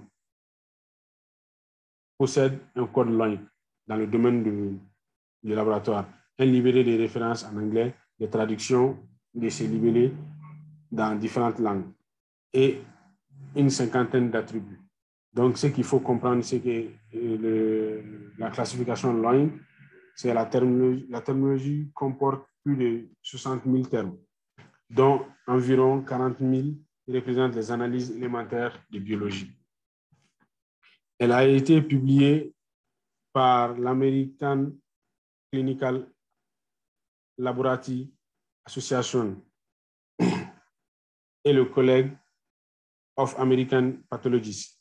Donc, le LOINC a été créé à l'origine dans les années 1994 afin d'avoir une base de référence publique et gratuite dans le domaine du laboratoire. Il y a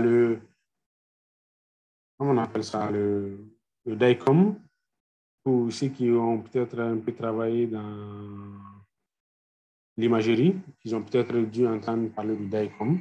Le DICOM, c'est l'imagerie numérique et les communications en médecine. Donc, c'est l'acronyme DICOM, le Digital Imaging Communication in Medicine. Donc, c'est une norme pour la communication et la gestion des informations d'images médicales et des données associées. Le DICOM est le plus souvent utilisé pour stocker, transmettre des images médicales, permettant l'intégration d'appareils d'imagerie médicale tels que les scanners, les serveurs ou bien même les postes de travail. Par exemple, il y a certaines applications qui utilisent le DICOM, comment on appelle, la classification DICOM. Donc, ça permet, par exemple, d'ouvrir un cliché radiographique sur un ordinateur, par exemple, ce qui est extrêmement important pour un médecin, au lieu d'aller toujours prendre le négato pour regarder une image. Si vous êtes dans un système qui a un service package, il y a un service PACS, vous pouvez ouvrir tout simplement le dossier de votre malade, le scanner ou bien l'échographie de votre malade sur votre ordinateur de bureau ou bien votre ordinateur portable. Donc, c'est cette classification-là qui vous permet de faire l'ouverture d'un document spécifique comme la radiographie, le scanner et autres sur un équipement comme les ordinateurs. Ou bien d'autres imprimantes, ou bien de faire passer à travers un réseau l'information pour que vous puissiez avoir ces spécificités-là. Et ça vous permet de faire l'archivage également des systèmes d'archives et de communication d'imagerie qu'on appelle le PACS. Donc, souvent, quand vous avez le service PACS intégré à votre logiciel de dossier médical, par exemple, de votre système d'information clinique, vous pouvez avoir accès à ce genre de service où vous pouvez ouvrir, par exemple, le dossier médical sur un ordinateur ou autre équipement. Il a été largement adopté par les hôpitaux et fait incursion dans les applications telles que dans les cabinets dentaires ou dans les cabinets des médecins. Parce qu'auparavant, vous allez trouver que dans le cabinet d'un médecin ou bien d'un dentiste, vous allez trouver qu'il y a un négato. Mais maintenant, avec les nouvelles applications que les gens utilisent avec l'intégration de DICOM, on peut facilement ouvrir un cliché radiographique sur un ordinateur. Donc, les gens ont beaucoup tendance à moins utiliser les négatos maintenant, mais à plus utiliser les outils comme les ordinateurs pour pouvoir faire la lecture des clichés.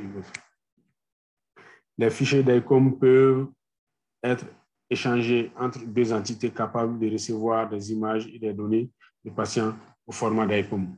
La norme comprend une définition du format des fichiers et un protocole de communication réseau qui utilise le TCP/IP pour communiquer avec les systèmes en gros. Alors, il y a une autre classification qu'on appelle, ça c'est dans le domaine de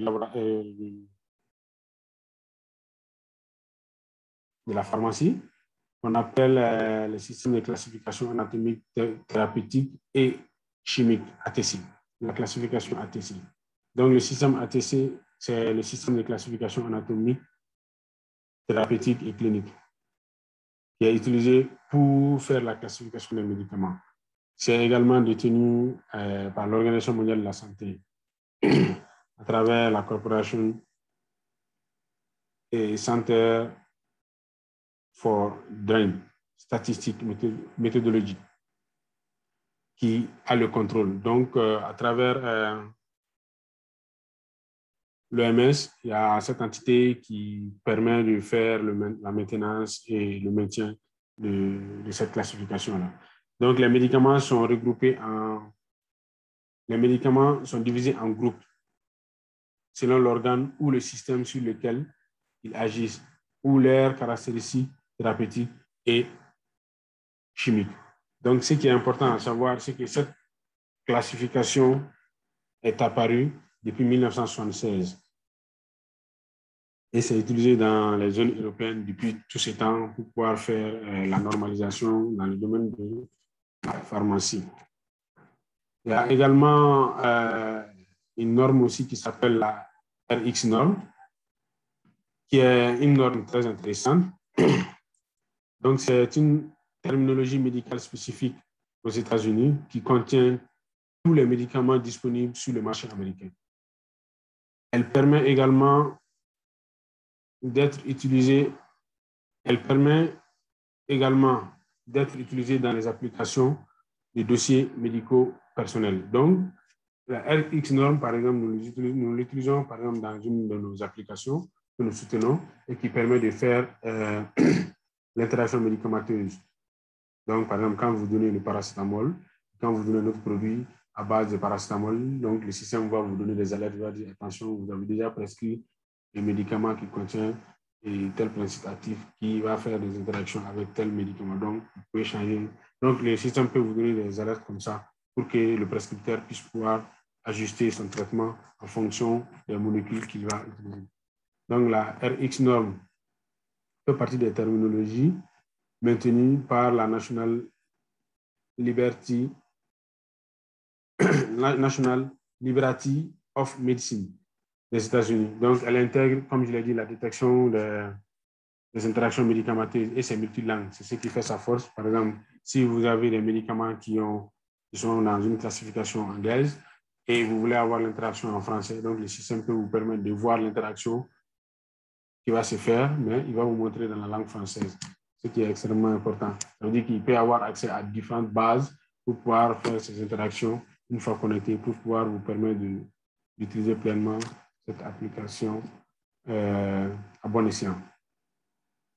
Donc, la RX norme fournit des noms normalisés pour les médicaments cliniques et lit ces noms à des nombreux vocabulaires de médicaments couramment utilisés dans les logiciels de gestion de la pharmacie et d'interaction médicamenteuse. Donc, ce qui est important, c'est que le RX norme peut abriter des messages entre les systèmes n'utilisant pas le même logiciel, mais quand même le même vocabulaire. Donc, la RX norme inclut désormais la nomenclature de la pharmacopée des États-Unis, ce qui est vraiment très, très intéressant parce que ça permet maintenant de faire une interaction avec une très grosse base de données derrière. Et ce qui est intéressant également, c'est que ce système peut faire un ensemble de cumul d'informations et peut vous donner, par exemple, même comment on appelle ça, les ingrédients pharmaceutiques actifs. C'est-à-dire, il peut vous dire, par exemple, la composition d'un médicament que vous allez prescrire, par exemple, il va vous donner un détail près ces informations, ce qui est souvent important pour un médecin. Des fois, on veut savoir est-ce que tel médicament va agir comment. Donc, si on a les ingrédients, ça nous permet de faire une prescription et de nous rassurer que ce qu'on est en train de donner est pour la bonne cause et va guérir le malade au lieu de lui créer des problèmes encore. Il y a également une classification qui est la dernière, qui est la SNOMED-CT, qui est une classification aussi, bon, qui est une norme très intéressante. Donc, elle permet de faire quoi? C'est une collection systématiquement organisée et exploitable par ordinateur des termes médicaux fournissant des codes, des termes, des synonymes et des définitions utilisées dans la documentation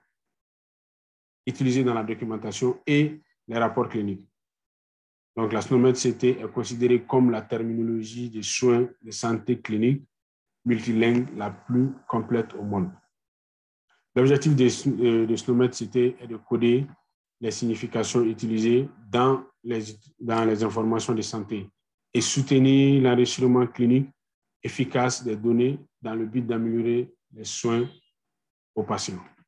SNOMED-CT fournit la terminologie générale de base pour les dossiers de santé électronique. Donc, ce qu'il faut comprendre, que la couverture de SNOMED-CT est tellement grande, donc il y a quelques-uns qu'on va citer. Il y a les résultats cliniques, il y a les symptômes, il y a les diagnostics, il y a les procédures, il y a les structures corporelles, il y a les organismes et autres étiologies. Il y a les substances, il y a les produits pharmaceutiques, il y a une partie qu'il prend en compte également. il y a le dispositif et il y a les échantillons. Donc, vous avez vu que SNOMED-CT, c'est vraiment très vaste et très grand et il permet de faire une situation de toutes ces informations. SNOMED-CT est maintenu par SNOMED International, qui est une organisation internationale d'élaboration des normes but non lucratif située au Royaume-Uni. Donc, c'est extrêmement important que vous sachiez ces normes et standards qui vous permettent de comprendre un peu comment les logiciels ou bien les applications dans le domaine de la santé vont utiliser pour pouvoir vous donner des informations de façon standardisée. Parce que l'avantage de l'utilisation de ces normes et standards terminologiques, c'est qu'un médecin, quand on a un diagnostic paludisme, ça doit être égal pour l'ensemble des médecins. Il ne faut pas que certains médecins écrivent palu, d'autres écrivent paludisme. Donc, il y aura une différence au niveau du pointage des statistiques. Donc, tous les médecins seront maintenant dans le même sens à utiliser les normes standards où, par exemple, on va écrire paludisme grave. Donc, en ce moment, nous avons standardisé ce que vous êtes en train d'écrire et chacun, quel que soit le dossier dans lequel il va travailler sur la base de ces normes-là. Et voilà, donc ça, c'est les références que j'ai utilisées pour pouvoir faire cette réalisation. Si vous avez des questions, je suis à vous. Merci.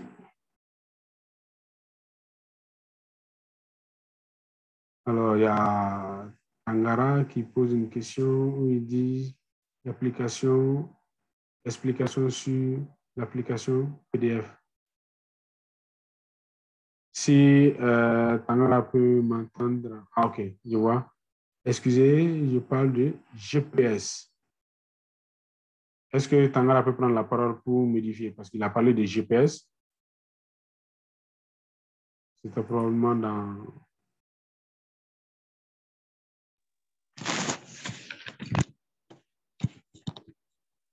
S'il peut m'aider clairement la question pour que je... Oui, vous m'entendez? Oui, je vous entends. D'accord.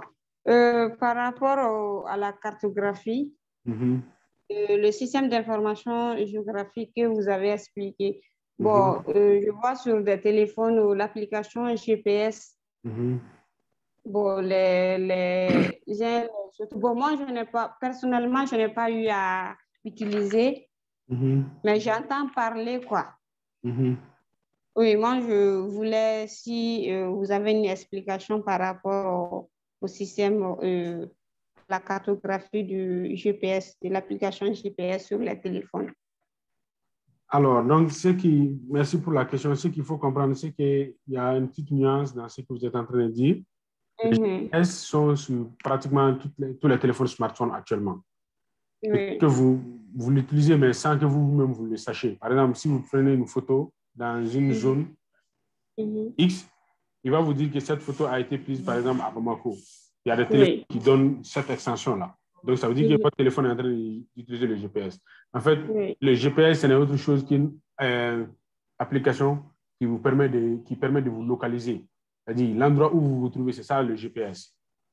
Le GPS, c'est pour vous géolocaliser dans le temps et dans l'espace. Ah, d'accord. Voilà. Donc, par exemple, si vous vous trouvez dans une zone, par exemple, je ne sais pas si vous regardez un peu les documentaires, c'est les bornes téléphoniques, en fait, ils utilisent le GPS pour pouvoir vous matcher, par exemple. Par exemple, si vous êtes à Lafiabougou, vous allez trouver une antenne qui est beaucoup plus proche de Lafiabougou et il va vous mettre toute votre communication sur cette antenne-là. Donc, quelqu'un qui vous géolocaliser, par exemple, s'il a les coordonnées géographiques de là où vous vous trouvez, il peut se matcher, il va dire, bon, voilà, telle personne se trouve à tel endroit. En fait. Parce que le téléphone va montrer une position géospatiale. Parce que quand vous activez le GPS, vous êtes connecté directement à un satellite. Et c'est le satellite qui va vous permettre de vous localiser, en fait. C'est une application qui permet de géolocaliser une personne ou bien un animal. Par exemple, en Europe ou bien aux États-Unis, on met des colliers à GPS sur les chiens, les chats et autres là. Comme ça, même si le chien ou le chat se perd, on peut le retracer avec une application pour aller retrouver l'animal. Donc, maintenant, on fait ça aussi avec beaucoup d'espèces protégées où on met des puces géolocalisées et on les laisse dans la nature. Par exemple, les rhinocéros blancs, par exemple, qui sont en voie de distinction, on les met des puces au niveau de la corne et on les laisse dans la nature. Donc, on peut les géolocaliser, par exemple. J'ai vu ça dans un documentaire au niveau de quel pays là? J'ai oublié le nom du pays là. De la Namibie, où ils tracent... même dans les films, on a l'habitude de voir. Voilà. Donc, les GPS, c'est juste pour vous permettre de vous géolocaliser. Donc, si vous avez un téléphone smartphone qui fait des photos, très souvent, on peut vous géolocaliser parce que très souvent, il y a des applications pour les utiliser. On vous dit d'activer d'abord les GPS. Par exemple, si vous voulez utiliser les boussoles, on vous dit d'activer les GPS, sinon ça ne va pas marcher. Parce qu'il faut que le téléphone sache où est-ce que vous êtes et en fonction de votre position actuelle, il va vous montrer le nord, le sud, l'est, l'ouest. Donc, c'est ça. Je ne sais pas si ça répond correctement à votre question. Oui, j'ai compris. Merci beaucoup. Merci beaucoup. Est-ce qu'il y a d'autres questions? Donc, s'il n'y a pas d'autres questions, nous sommes au terme de la présentation que j'avais à vous présenter cet après-midi. Donc, le programme va suivre son cours. L'enregistrement sera transmis par Dr Sawadogo et le cours également. Donc, merci pour votre écoute.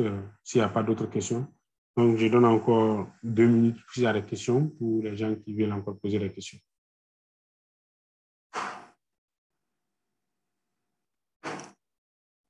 Ok, je vois une main. Alors, Aminata Kodjo, oui, vous pouvez parler. Ok, je reviens, mais cette fois-ci, c'est par rapport au programme. Oui. Parce que nous avons vu que vous avez à peu près parlé de tous les cours du séminaire 2. Oui, nous sommes dans le séminaire 2 maintenant. Est-ce que, voilà, maintenant, comme nous, l'agenda qu'on avait reçu, on devrait terminer, si je ne me trompe pas, ce cours jusqu'au mois de septembre. Maintenant, j'aimerais savoir, est-ce que c'est l'ébauche que vous venez de faire ou bien si c'est comme si vous avez gagné en quelque sorte en un mois? Non, non, non. Ça, c'est en fait, c'est ce que je disais au départ. C'est-à-dire, ça, c'est normalement, ce séminaire devrait être en présentiel. D'accord? Oui. Donc, et les différents cours, par exemple, le cours sur la recherche documentaire, il y a un cours sur la recherche documentaire. Il y aura un cours sur les plateformes e-learning. Il y aura un cours sur le système d'information de santé de Mali. Donc, il y aura un cours sur chaque item. Mais comme ce séminaire avait été programmé, donc on a jugé nécessaire de continuer avec, c'est-à-dire de faire une vue d'ensemble globale pour que vous puissiez savoir au moins à peu près ce que vous allez avoir comme cours. Voilà, donc et chaque libellé, ici, ce qui est présent à l'écran, chaque ligne est un cours, en fait. D'accord, ok. Voilà. Là, maintenant, je me retrouve. Voilà. Donc, c'est juste ça. D'accord, merci. Donc, merci beaucoup. Est-ce qu'il y a d'autres questions?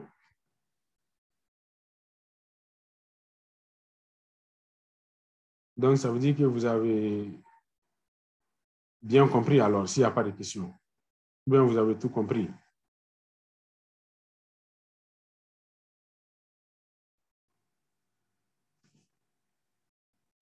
OK. D'accord. Donc, s'il n'y a pas de questions, on va devoir s'arrêter là. Merci beaucoup à tous pour votre participation et le prochain cours, et rendez-vous au prochain cours. Donc, Dr Sawadogo vous donnera les informations par rapport au prochain cours. Bonne soirée à tous et à très bientôt. Merci beaucoup. Merci à vous aussi. Merci, bonne soirée. Merci.